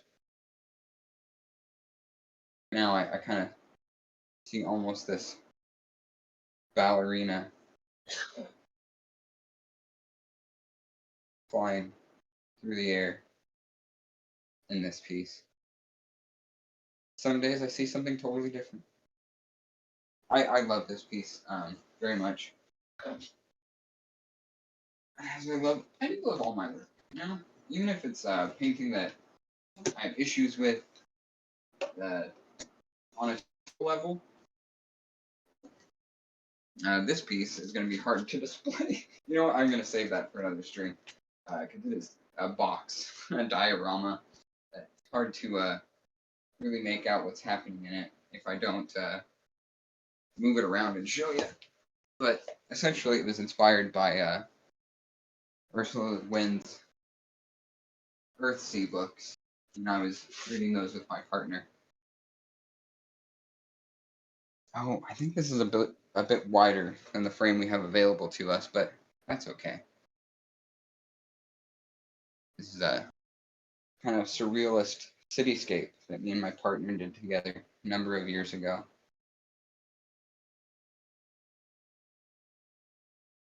Yeah.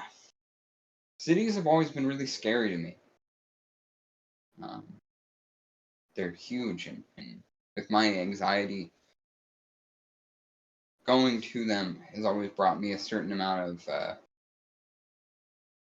stress that is sometimes really difficult to handle, and I've no shortage of stories where I act out in those situations and do things that I very much regret, whether that be over drinking or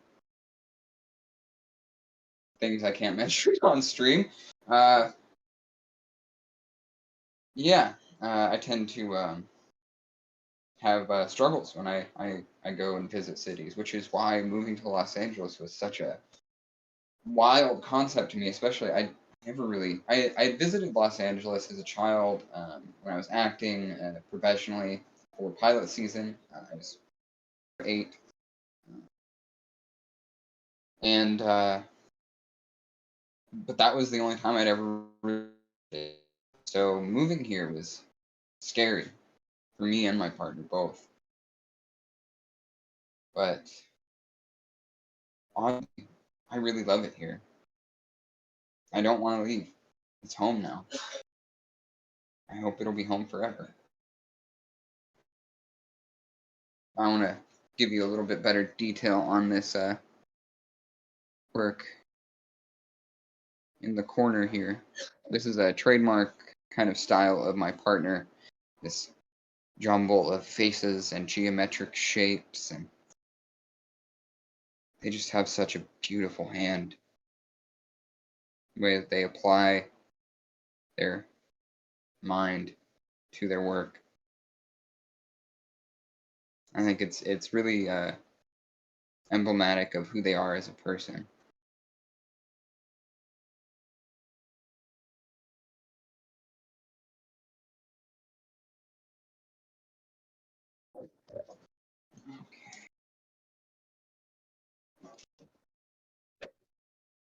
Ah, here's another one of my all-time favorite pieces that I've ever done.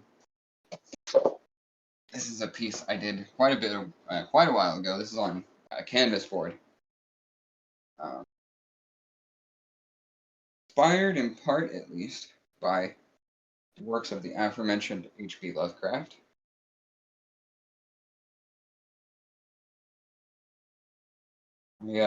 I love the contrast of all of these colors and shapes. I love the uh, anthropomorphization, I guess, is that a word, of this mountain. It sits with its gaping maw ready to devour you, its eye constantly watching you. This green moon coming over behind it. The blending on canvas of the sky, this blue and red. It was a black canvas board, so the black you're seeing behind those colors is coming from the original canvas color. You can see a couple of spots like here where that color or absence of it really stands out. Down at the bottom, you can see how I've gone over it in palette knife, smoothed out a lot of the texture. And these much more natural colors.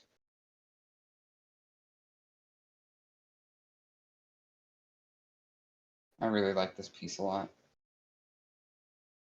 I'm a fairly angry person. You can't tell. uh, I think I've been able to turn that from a disadvantage as a person to an advantage.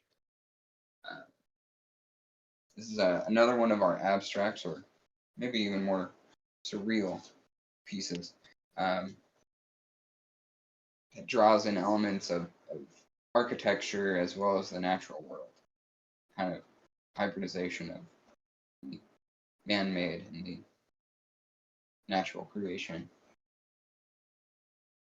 Yeah, we often display that with another piece. The colors are very similar. Me and my partner did these together in acrylic, and you can see, ooh, headphones fell out. See if I rake the light across it. Some of the paint we used in this was very metallic based. Um, yes, I like this piece quite a bit. Another motif is we do a lot of eyeballs. I think the idea of watching and being watched is fairly common motif, especially within art. But I think, especially where it pertains to the world we inhabit,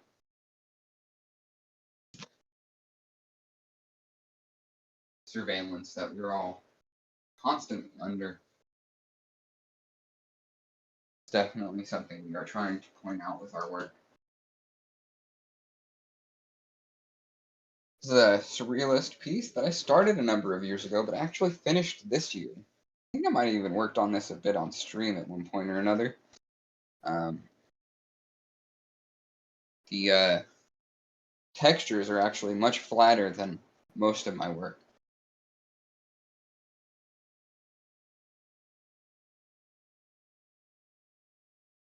I think if I were to tell you how I felt about this piece, it's very much a feeling I feel, kind of sadness, despair, even at the state of uh,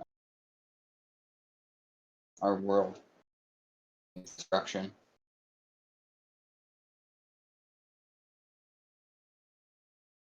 Yeah, a couple of disparate elements together. Another piece you can see the metallic paint I use fairly frequently in. I don't know if it's showing up, but yeah, I really like this piece. I think it very much tells you about who I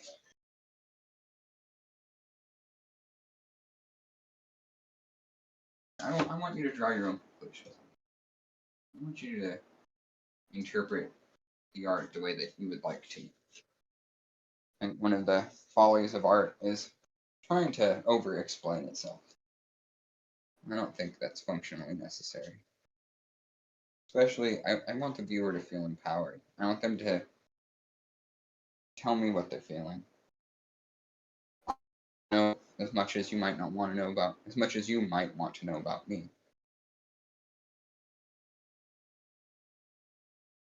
Oh, this piece is a textured medium. There's quite a bit of texture in this piece.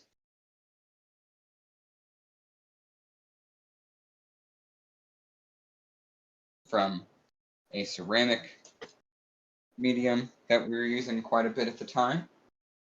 A lot of this very almost like rigid serrated palette knife work. Kind of a surreal landscape, I suppose. Again, using contrasting colors to tell a story. Yeah, a lot of my work for quite a bit of time was a lot of it very based in landscaping or landscape art, while allowing a certain amount of elements of surrealism, abstract art to play in as well. This is another piece me and my partner did together. Very chaotic and messy. Kind of, you can see the common motif of the eye. playing here as well. I really love the colors of this piece. Another one that you can kind of display whichever way you'd like. And I think still has a very similar meaning regardless of which way you display it.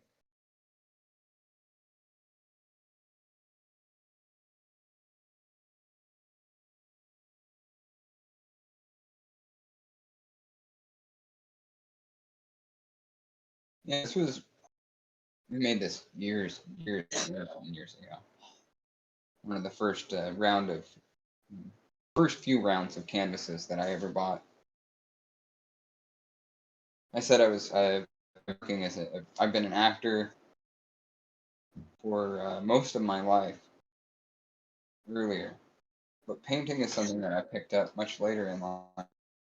It's in my mid-20s at least when I started painting on canvas. And now it's something I do a lot and have done quite a bit. Quite a bit of older work. Let's find something new. Ah.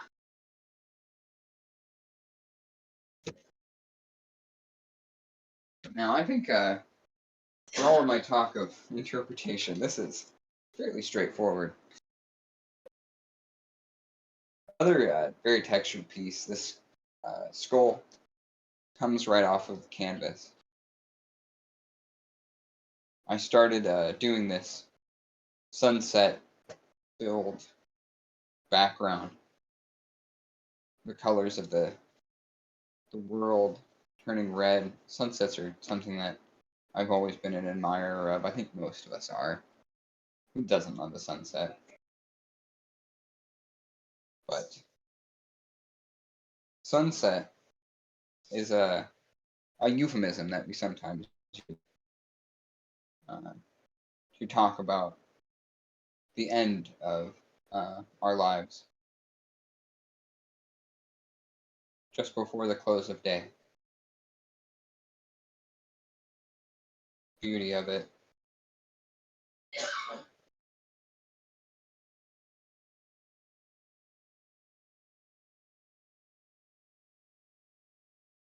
I've never been to Italy, but I would like to. And that's kind of, I think, what I was pulling from as inspiration for the background.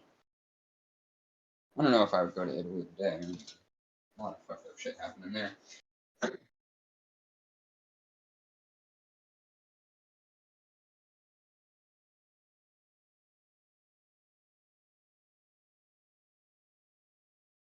Yeah, I made that in the last. I made it when I moved to LA. In the last couple of years. Let me see. Okay.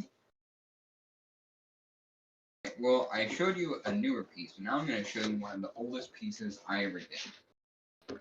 This is probably, I think, the first painting me and my partner ever did together. You can tell because the names are so different from what I typically use at this point. This is all paint pen and spray paint. I think a little bit of marker, but the background over here, this all spray paint. We're putting on canvas. The lightning swirling in the background, that was all paint pen. This collection of geometry here, paint pen. I was doing a lot of this drippy style of paint pen art for a while before I met my partner, but I'd never put it on canvas before, mostly just in sketchbooks. I worked at a Toyota dealership for a long time, and they had paint pens in the supply closet, effectively, office supplies, and they would use it to write on markers like that didn't necessarily, you couldn't really use marker and things like that on. But I would just go back there and grab a bunch of paint pens. I'm not gonna lie to you. I would just go back there and snag them, and I would use them on my breaks to vent some of the anger that I felt working in that industry. There is no shortage of anger then.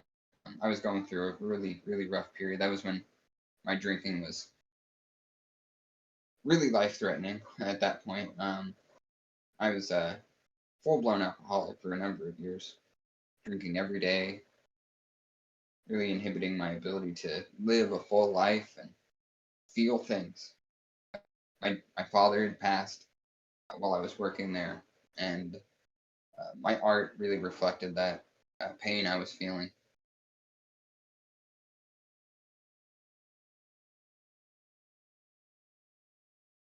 I always interpreted this piece as some kind of old god, some ancient force of nature, maybe. I really love this piece a lot. Chaotic and violent, and like there's quite a bit of beauty in it as well.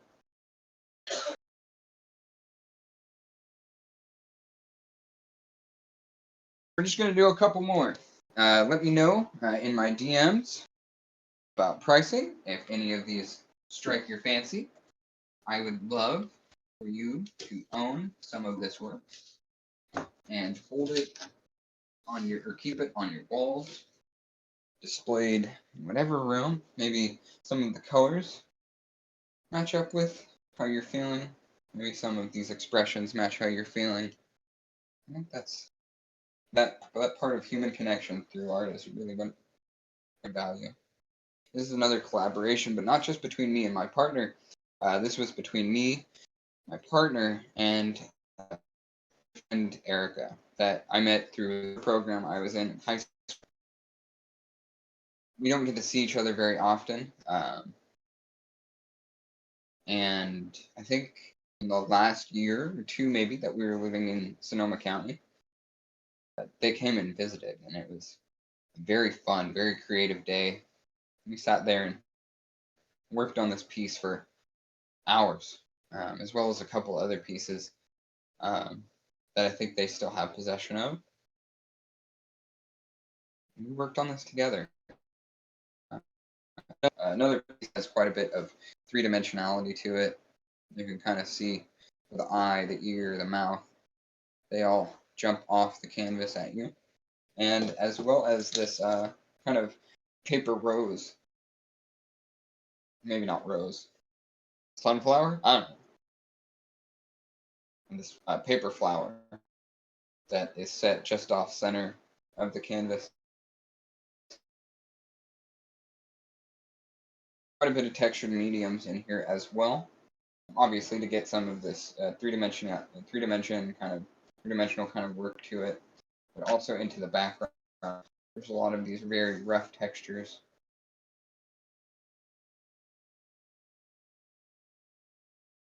Yeah, peace means a lot to me. If I had it my way, I would keep a lot of my art. But first of all, I mean, I need money. And second of all, a lot of paintings. This is what I'm going to show you today is less than probably a quarter of the pieces that I currently have in my possession.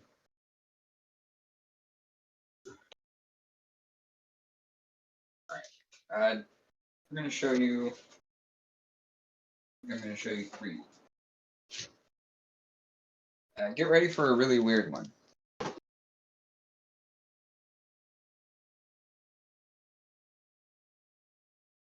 I've been cutting my own hair for any number of years. Me and my partner cut each other's hair. And at a certain point, I decided we should use it in art. So this of kind of a buffalo-shaped creature is actually done with my hair.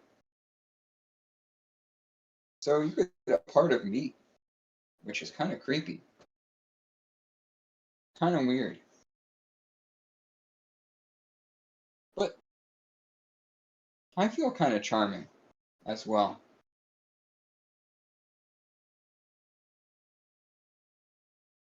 Then the hair, obviously. There's not much texture to it. This is a fairly flat paint applied with brush and a little bit of palette knife. Yes, I was going for buffalo, but I can tell you that if that's not what you're seeing, that's okay. As I've said over and over again, art is about interpretation. So you can see whatever you want here. I think this is a very charming piece. I'm very happy that I did. I wouldn't do it again.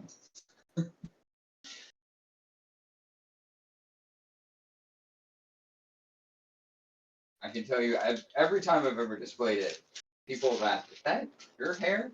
And when I answer yes, they're like, "Well, they don't like anything. They literally just say no after that." It's very off-putting, I think, for most people. But hey, if it's your vibe, it's your vibe. I'm not going to judge you. Appreciate you if you like it. This is much more figurative than I usually am. This piece is one of the more recent ones I've done. Another one that has quite a bit of texture in it. This figure, texture is brought mostly by actual paint being layered and applied with palette knife.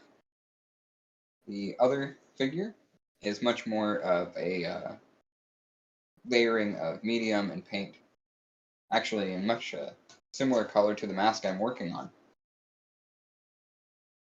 But I think well, again, I don't want to tell you what to feel or how to think about this piece, but I think it's pretty clear what I was going for here.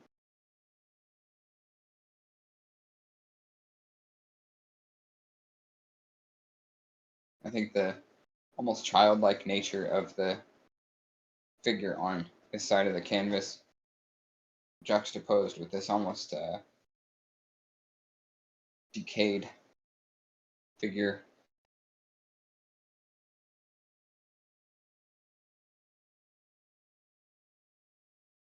A lot about the end. There's peace there. Sometimes that's all I want. But I'll be around. Don't you worry. Sticking with me. This piece I have a lot of feelings about. This was a gift that I was making for somebody I care very much for. Eventually, it returned to me, much to my disappointment. I can understand why you wouldn't necessarily want to display this piece. It's kind of horrifying looking. Freaky.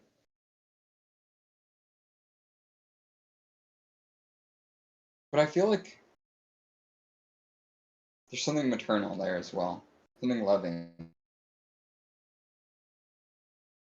I don't know. You tell me. Another piece that I actually applied this background, I think mostly with sponge. The area kind of around the eye and in the eye. A lot of that is metallic paint. Uh, paint. That, yeah, I think is another thing that I, especially back in the day, used quite a bit. Oh boy.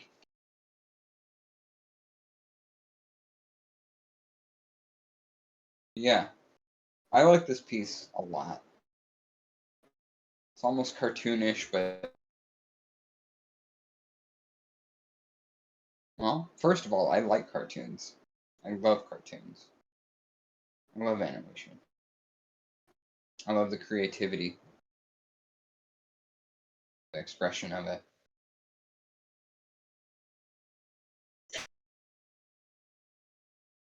But yes, I think my paint is starting, so it's time to get back to it. All of these pieces will be available. Hit me in my DMs on Instagram or on Facebook or anywhere else you might find me on the internet.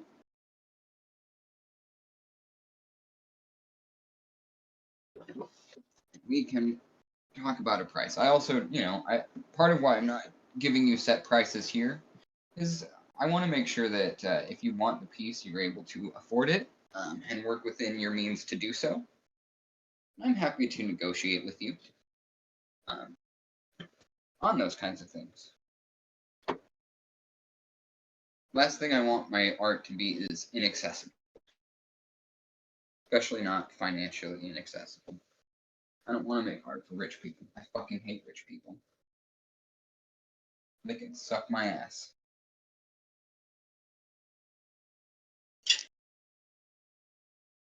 Give me a moment to get set back up here. I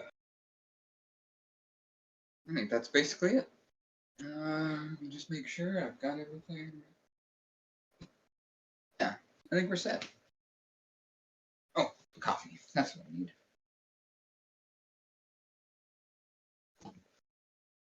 Yeah, so what do you think about that, friends?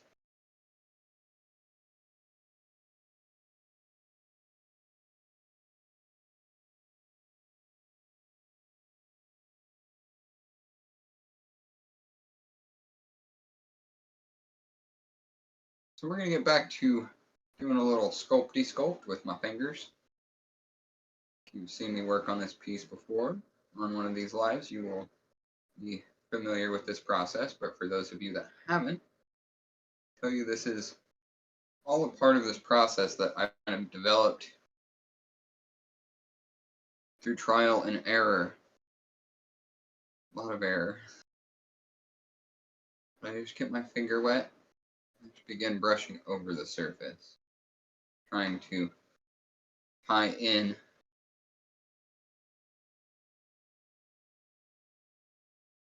textures I have already established into the piece as a whole.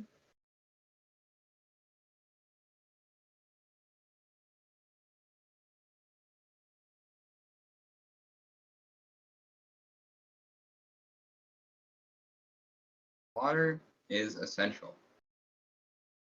Essential to life, essential to art, and essential to this piece. And all the pieces like it. Respect the water.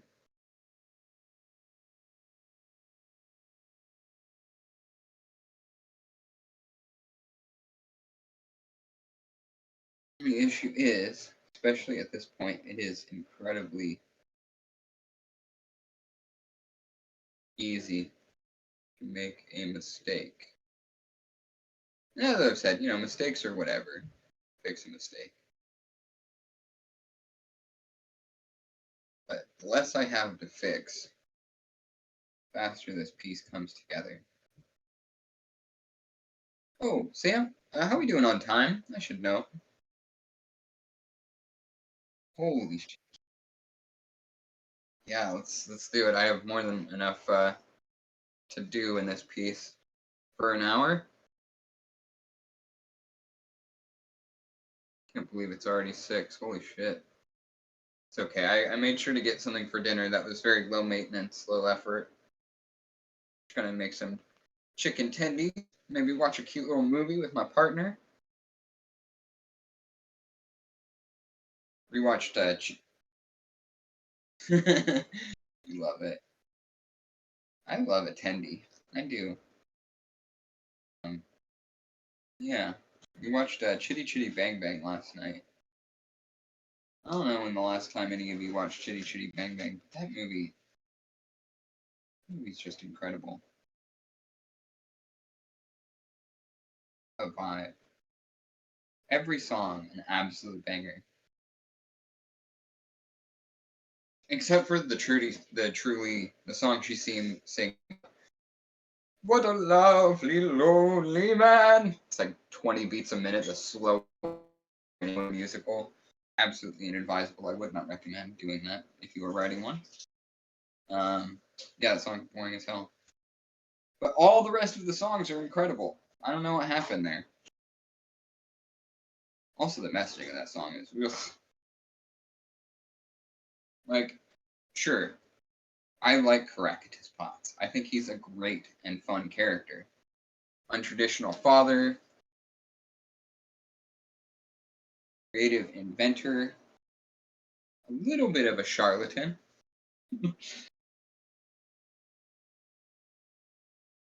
Not one trying to take advantage of poor people.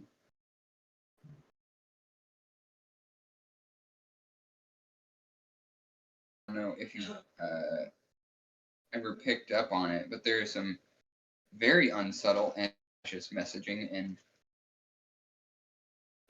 a Chitty Chitty Bang Bang. Of course, names and places are changed up, but I don't know if all are aware of this, but the authors of that story, Roald Dahl and Ian Fleming, yes, that Ian Fleming who did the James Bonds, were actually spies together in MI6 during World War II.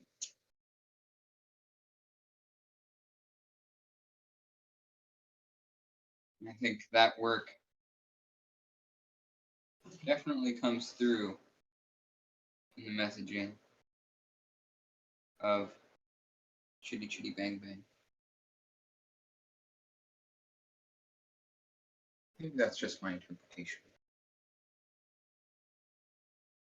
Of course, I'm not like a big fan of MI6. Come on, you know me. But you like any unalived a bunch of facts. Big fan of that.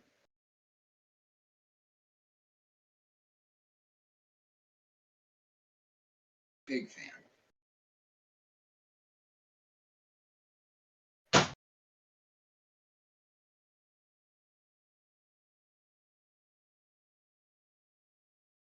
There's some traditional values that I hold. I guess they're maybe not so traditional anymore, are they? Sadly.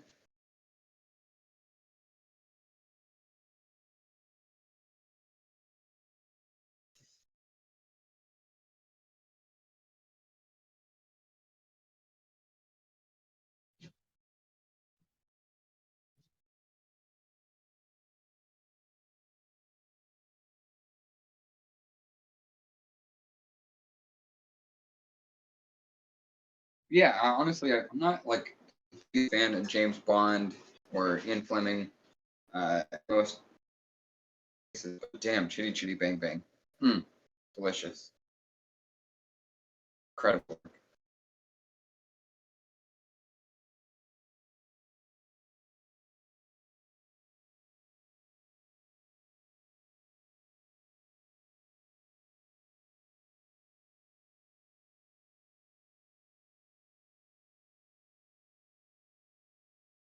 Okay, I hope we're past using clever euphemisms.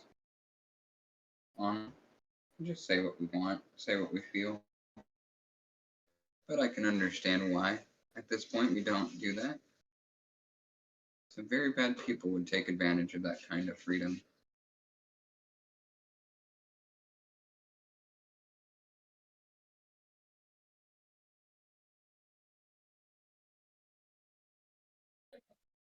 Yeah, Sam reminding me that I need to be a little bit. I need to continue with these clever euphemisms for at least for the moment, so that us that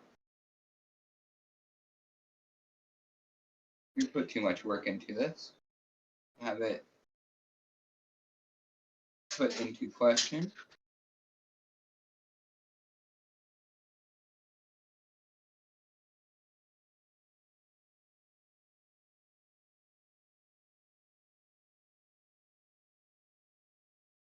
Yeah, we've been working at this for.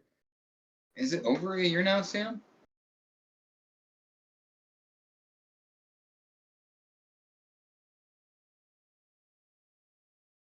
Right. I mean, I didn't get involved until after Iron Hearts went to one show. That was like where I started jumping in when we consolidated. November, was it really? Holy shit. So yeah, wow. I thought it was closer to January. but I know that I think we started doing the Willow podcast in January, February. That's when I got a lot more heavily involved with Nerdcrafty.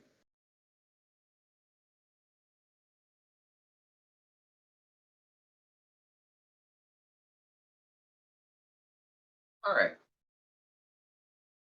Touched up this chin. I'm much happier with it at this point. There's definitely some work that needs to get put into it before it's completed. I don't think that's going to happen today like I thought, but that's okay. Very reasonable. This is very slow and painstaking work.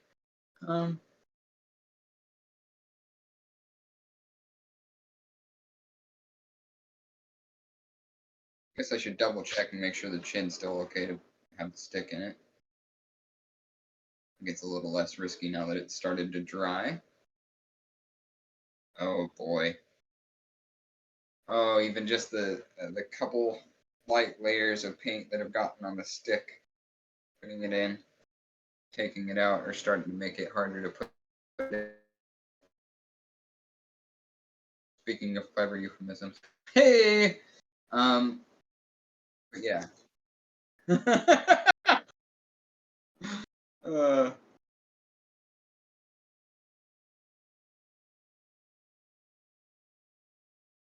oh boy. Hey, and other good news across the world. Fucking Andrew Tate got clapped by the Romanian fucking police. I don't like cops anywhere on the planet, but I fucking hate Andrew Tate. Congratulations to the world for having one less fucking goober in it. Fuck guy, fuck him twice. Not like literally, figuratively. Fuck his life. Uh, fuck in the negative, not in the positive. Exactly. What a fucking disgusting human being. I hope he gets everything that's coming to him. He absolutely deserves it. What an absolute turd of a human. Um,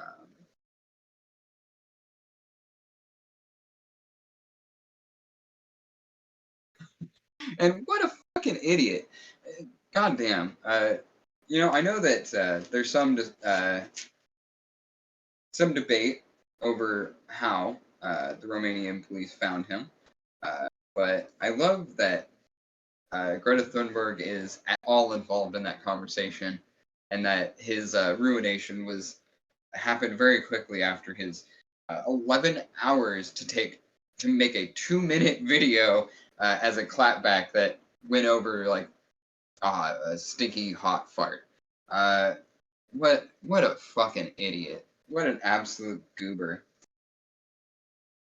Oh man, yeah, I don't have a lot of things to say on the whole manosphere, uh,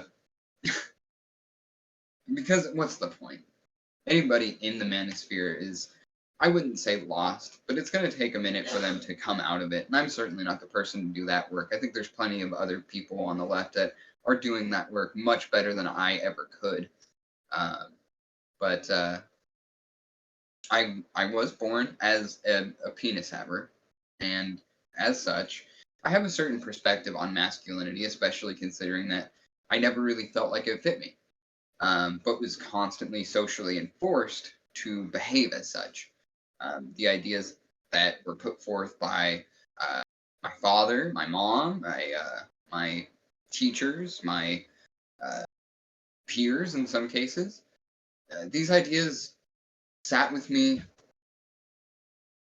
for years, and me trying to reconcile them to make sense out of it, and they never did. And I felt like there was something so wrong with it. It makes me so happy to see that there are other people in these spaces that are finally able to articulate a lot of the reasons that never worked for me. I'm so glad I found out about the ideas behind gender, around socialization of and enforcement of gendered stereotypes and ideas, the ideology of these things, misogyny, etc. I think it was a fundamental part one I didn't learn through theory as I did through real experience.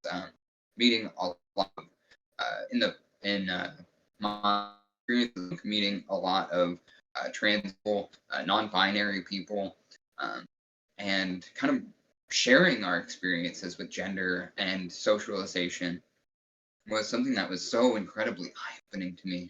Um, I will never be able to forget like some of the people I met through that period of my life, um, where I met those people and shared our experiences and learned from each other. Um, and yeah, I mean, big shout out to my good friend and comrade Wilder. You can find them at the Sharpest Teeth on Instagram. They are one of the NBs that I met years ago that through knowing each other, we learned a lot about ourselves. You know, one of the best friends I've ever had, one of the greatest people I've ever met. Shouts out to my friend Wilder and their band Gender Trash, which actually Sam, you might know Ariel, the drummer of Gender Trash. They went to college with us. Um,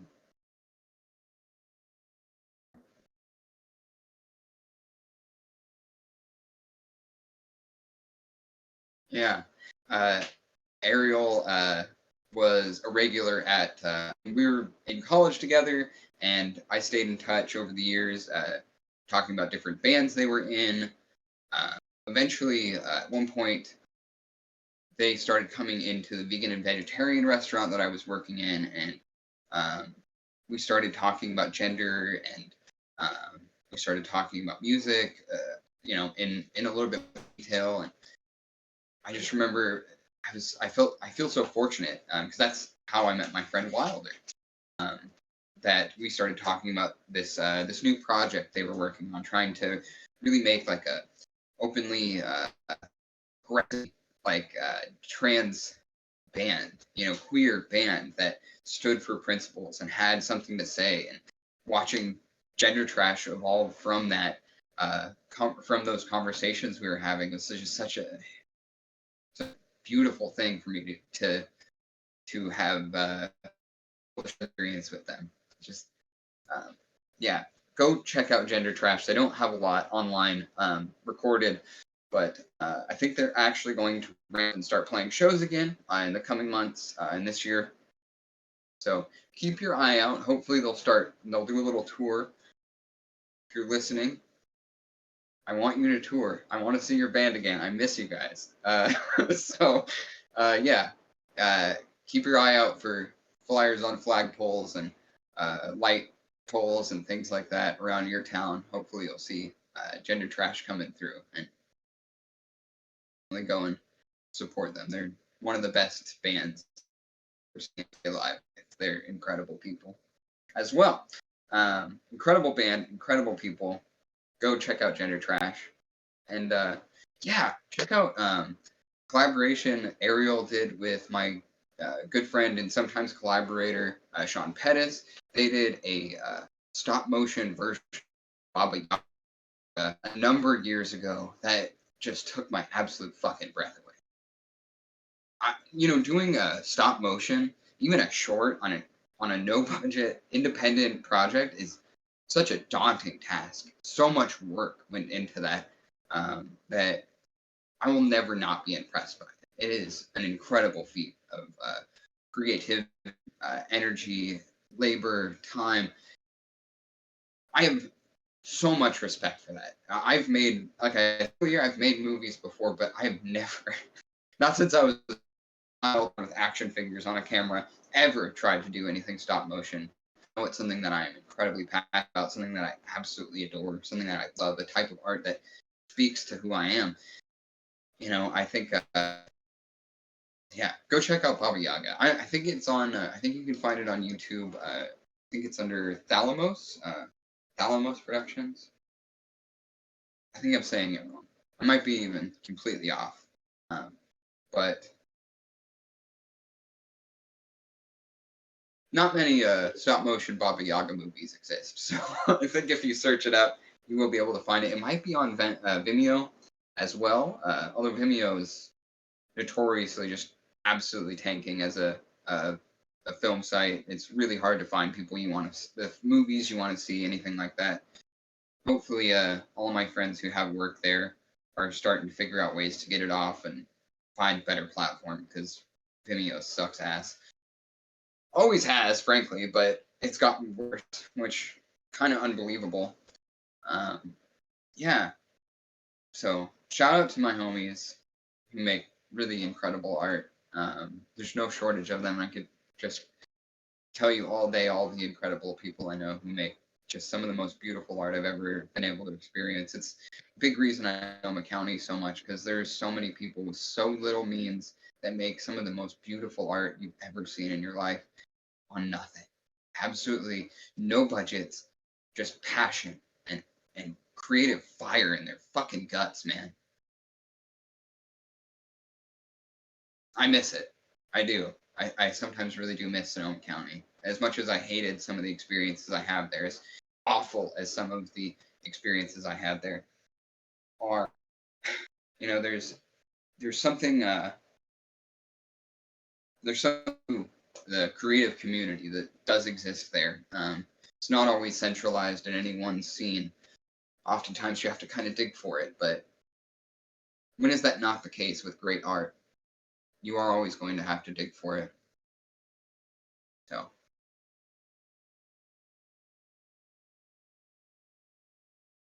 yeah, absolutely. Without that exact without Sonoma County, with the creative energies that exist within the people there, I would have never met Sam. We met in theater, and in spirit that exists within so many definitely is part of this whole channel.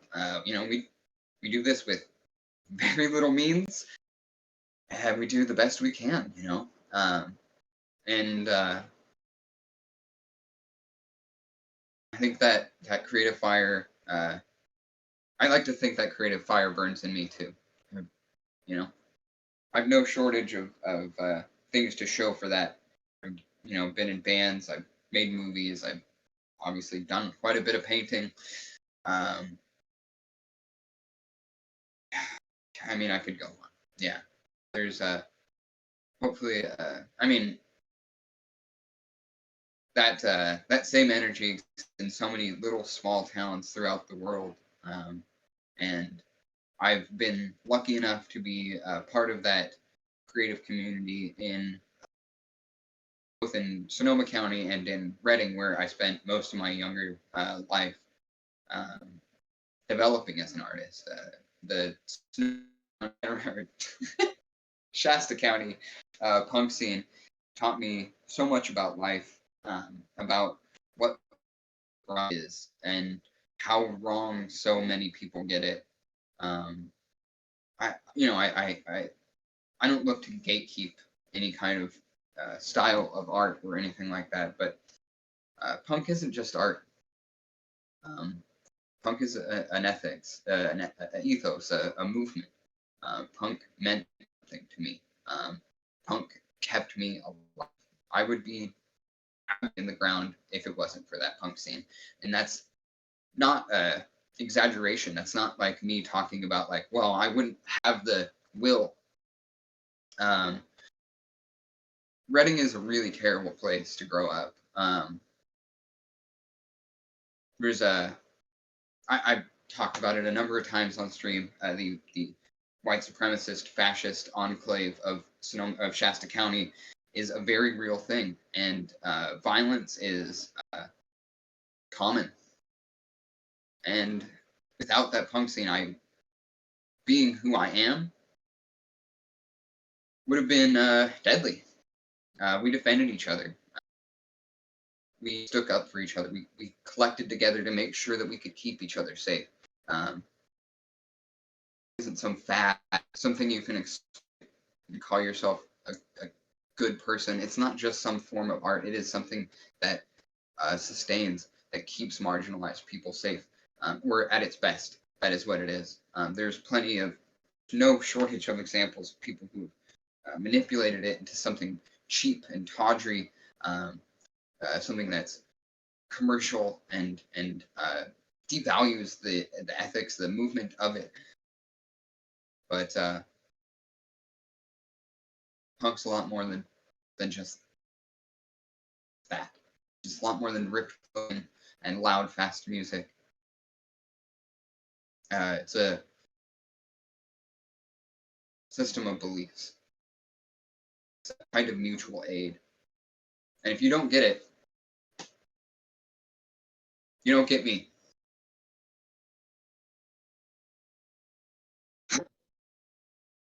Very passionate about it. Very passionate, just generally. But I attribute a lot of that to punk, to being a punk, have been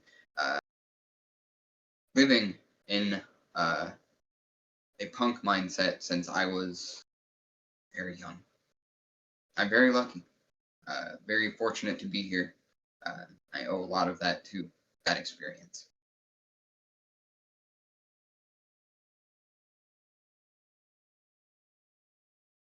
Actually, I made a TikTok kind of about this the other day. Vivienne Westwood died recently. Vivienne Westwood, if you don't know, was a collaborator of Malcolm McLaren's, as well as a fashion designer and in my opinion, pseudo-activist and profiteer of punk. Her and Malcolm managed and a handful of different bands across the years.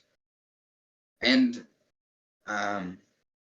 from everything I ever learned about Vivienne and Malcolm, they were the worst, just absolute exploitators of punk and also teenagers.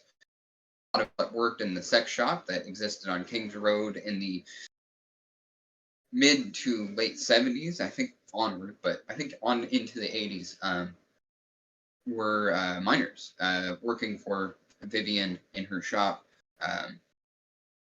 that were underpaid, or if they were paid at all, as well as a lot of the people in the bands that they were managing were minors and were in similar instances not paid or underpaid.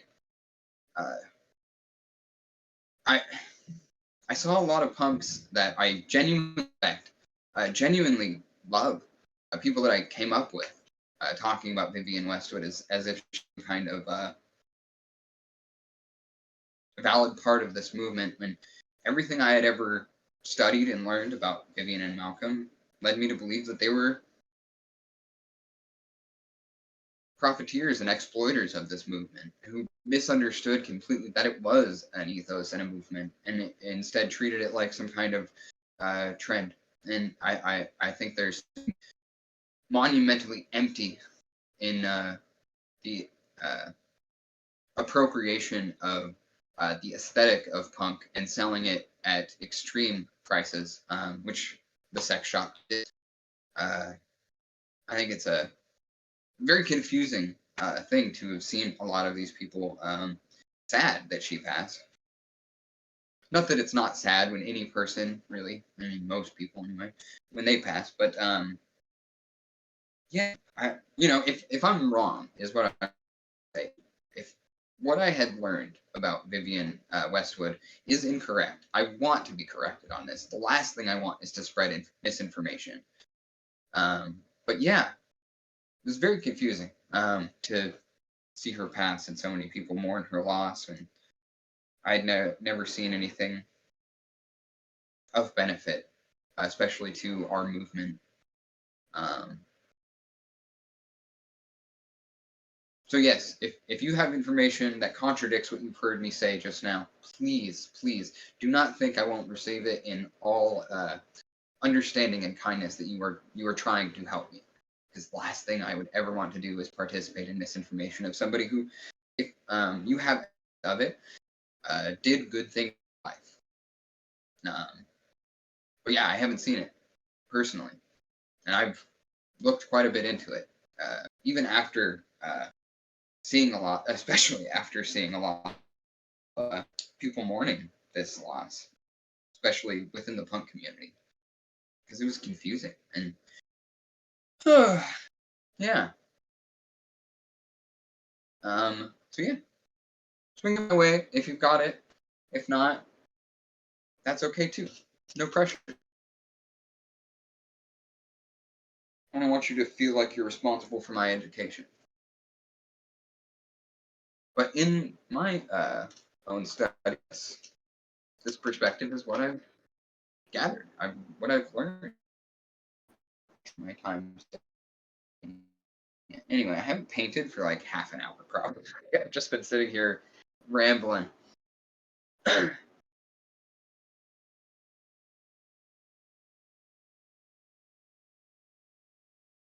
That's not a bad one. That's not a bad. Should we change the name of this program to Art and Anarchy? Art key? Yeah. Let me know in the chat if you think so. Or in the comments if you're watching this on YouTube. That's a pretty damn good one, Sam. Art and Anarchy. I like that quite a bit.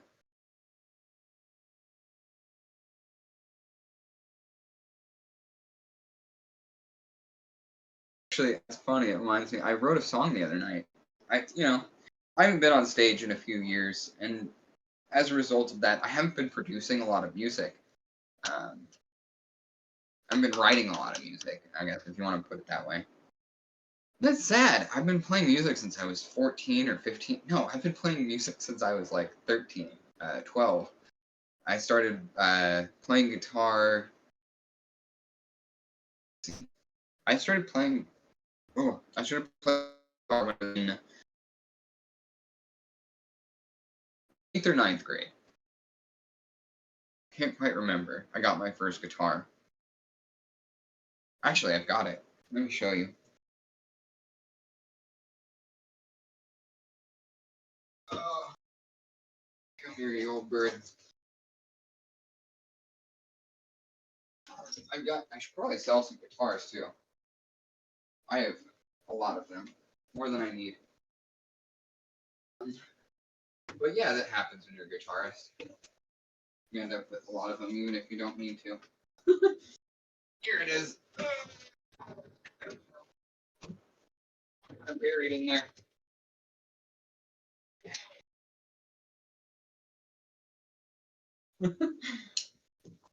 This was the first guitar. You can see a lot of the stickers on there are very old. Not necessarily bands I listen to anymore. Oh!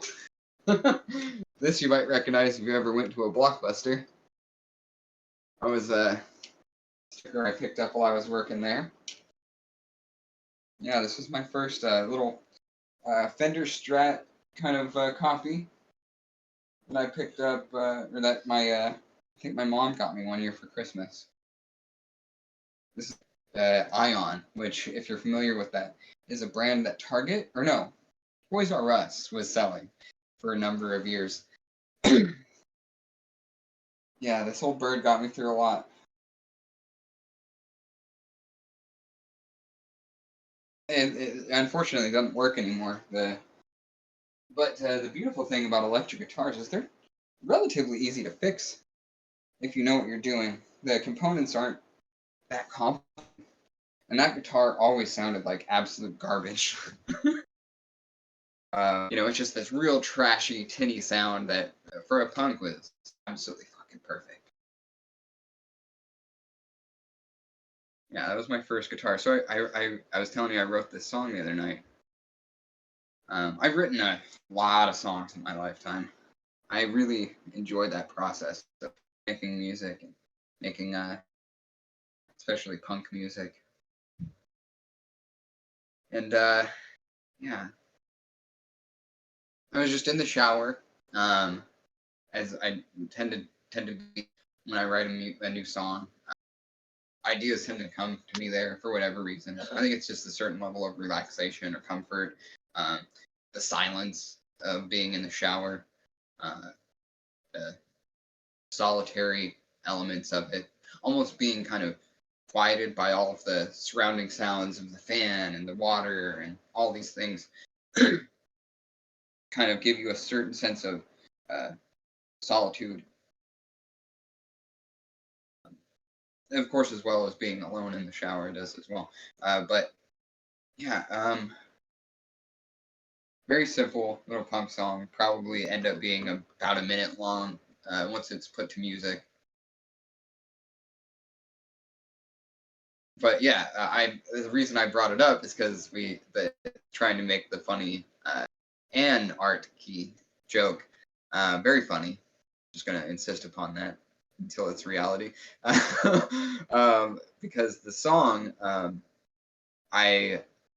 the hook of it was, oh man, I have it written down. Don't worry, I'm not gonna forget it. I even recorded a little, like, just the vocals so I don't forget the melody. But I think the hook of it is anarchist me. Like, you get it anyway. Yeah. Uh, you have to keep hanging out to hear the rest of that song. It's not ready for public consumption yet, but it will be very shortly. I like. We all like a little pun, right? We all like a little wordplay. Otherwise, Bob Dylan would never have had a career.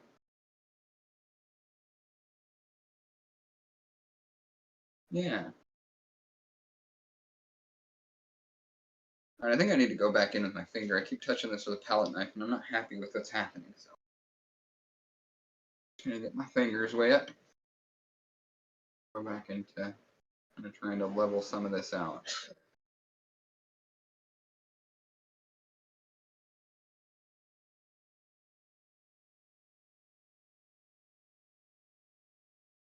What's kind of the consistency for it? Yes.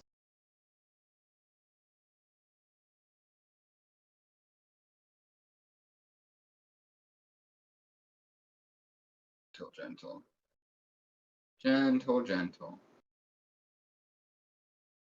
I say to my roommate's cat when he starts getting bitey. You're just a little guy. Yeah, sorta. You know, as much as words work on a cat, it works. Which is to say, not great, but you know, better than let it bite me. That's for sure.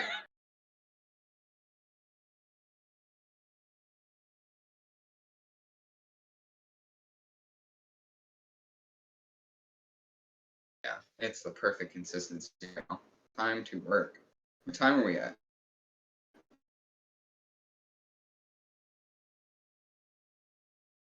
All right. Well, we're not going to finish this time, folks.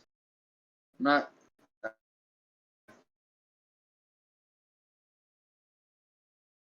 That's okay. You know that it's not finished. We do this every week, Tuesday at 3:30.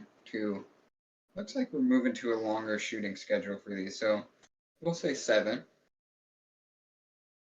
But also find me doing lives, although most of those won't be art production, making art lives on my Instagram. I'm gonna be doing that every day this month, and shit, if it works, if people like what I'm doing there, I'll just make that a continual thing I do every day because I like it. I mean, I think if you've been watching it this for this long, I think maybe I do a pretty decent job at being entertaining and giving you some compelling things to think about. So yeah, hopefully there's something of value to you in it, and if you do think that what has value, hit me in my Venmo or buy some art. Or keep watching my Instagram. I'm going to be selling comic books, magic cards, clothes. Me and my partner has been working on selling off some thing as well. We have a lot of really cool stuff that needs a new home. So yeah. Damn, I cannot believe I've been molding a chin 3 hours. Like a little over an of this mask. It has taken a long time. That's good. That's fun. Thank you, thank you. Yeah, I'm really happy with how this is coming together. This chin. Actually, I haven't seen it on me yet, so I'm gonna stick this little stick in here again. Hopefully not screw up the paint. Hey, it fits.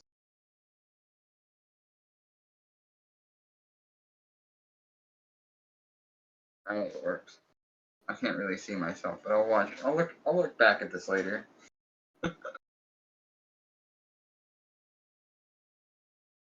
Yeah, I'm really happy with how this is turning out. This, like I said earlier, this is one of my favorite pieces I've ever done. I think there's something strange and beautiful and very me about it.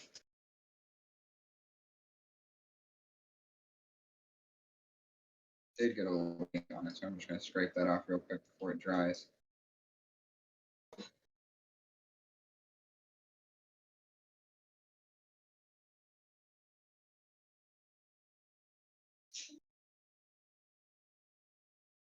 Because I already started noticing, as I said earlier, it's starting to not go on as easy as it used to. I'm not at the point where I'm ready to make supports for it. That's going to be a whole nother job. And yeah, I'm about ready to move on to another piece. I've been working on this for, I think we started this in November. So yeah, I've been working on this for a while. I love working on it, but I want it to be done soon. Put a lot of paint in this already. Ready to be finished. Yeah. Nature was always going to be very labor intensive. I love making masks. And in fact, if you actually, I didn't mention, I still am open for commissions. Most of those are going to be digital art. I'm not accepting a lot of commissions in physical mediums right now because it's obviously takes me a long time to do them. And I have enough of those that I'm still working on that I can't really take on more work and promise that it'll get done within this year. That's how long it takes me to work on stuff, just being honest with you. But digital, I can get stuff out pretty quick. And honestly, I do much more massively more consumable piece medium. Just a little bit more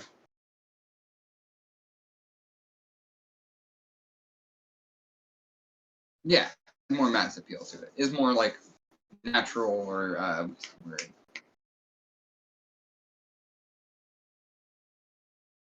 borrows from more elements of realism. I do I can do for digital pieces. I am doing a lot of. I'm open to commissions for. I've done a few pieces that I'm really proud of that are kind of gender affirming. So some of my trans friends and even myself, I've done portraits of them that show them in the gender that they are, rather than the gender that some of them were born in. And I think that's a really it's one of the most valuable things I've like valuable emotionally to me. It's something that I'm really proud of. It's something that I really enjoy doing. I also do and have done a several for myself and friends of mine where I will turn you into creatures of fantasy and even like characters from shows where I will turn you into, like, I'll make you Goku, I'll make you Vegeta, whatever you want. Put you in Juggernaut's armor. I can do stuff like that as well. I also can do just like regular portraits. I've done a lot of pet portraits and portraits for family, things like that. That's something I've done quite a bit of. I love doing that kind of work. It's stuff I can get done fairly quick as well. So that's something that interests you. I'm more than happy to help you out.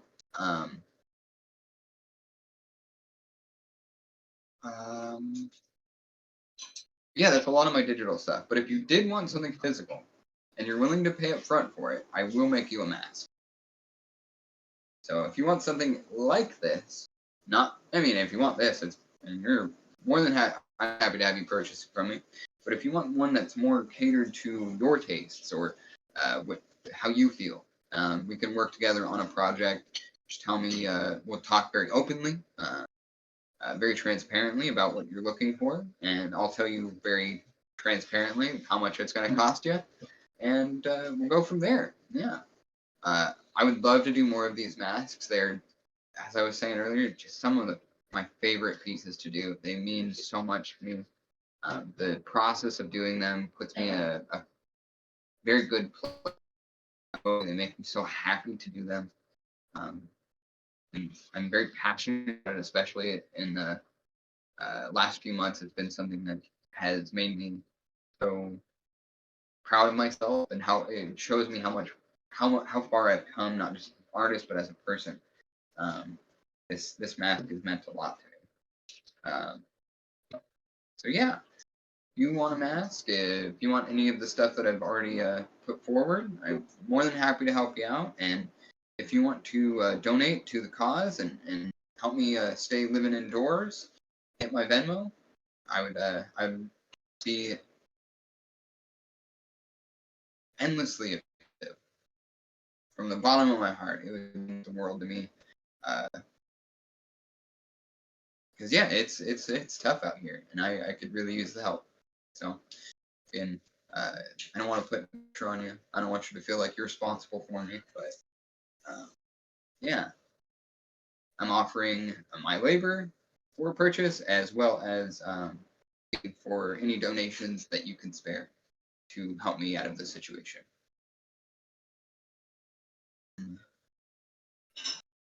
yeah. All right, I just keep rambling. I haven't touched this painting in a while. I think I might be out of it tonight. I think I might be done. Are we? Is that going to be okay with you, Sam?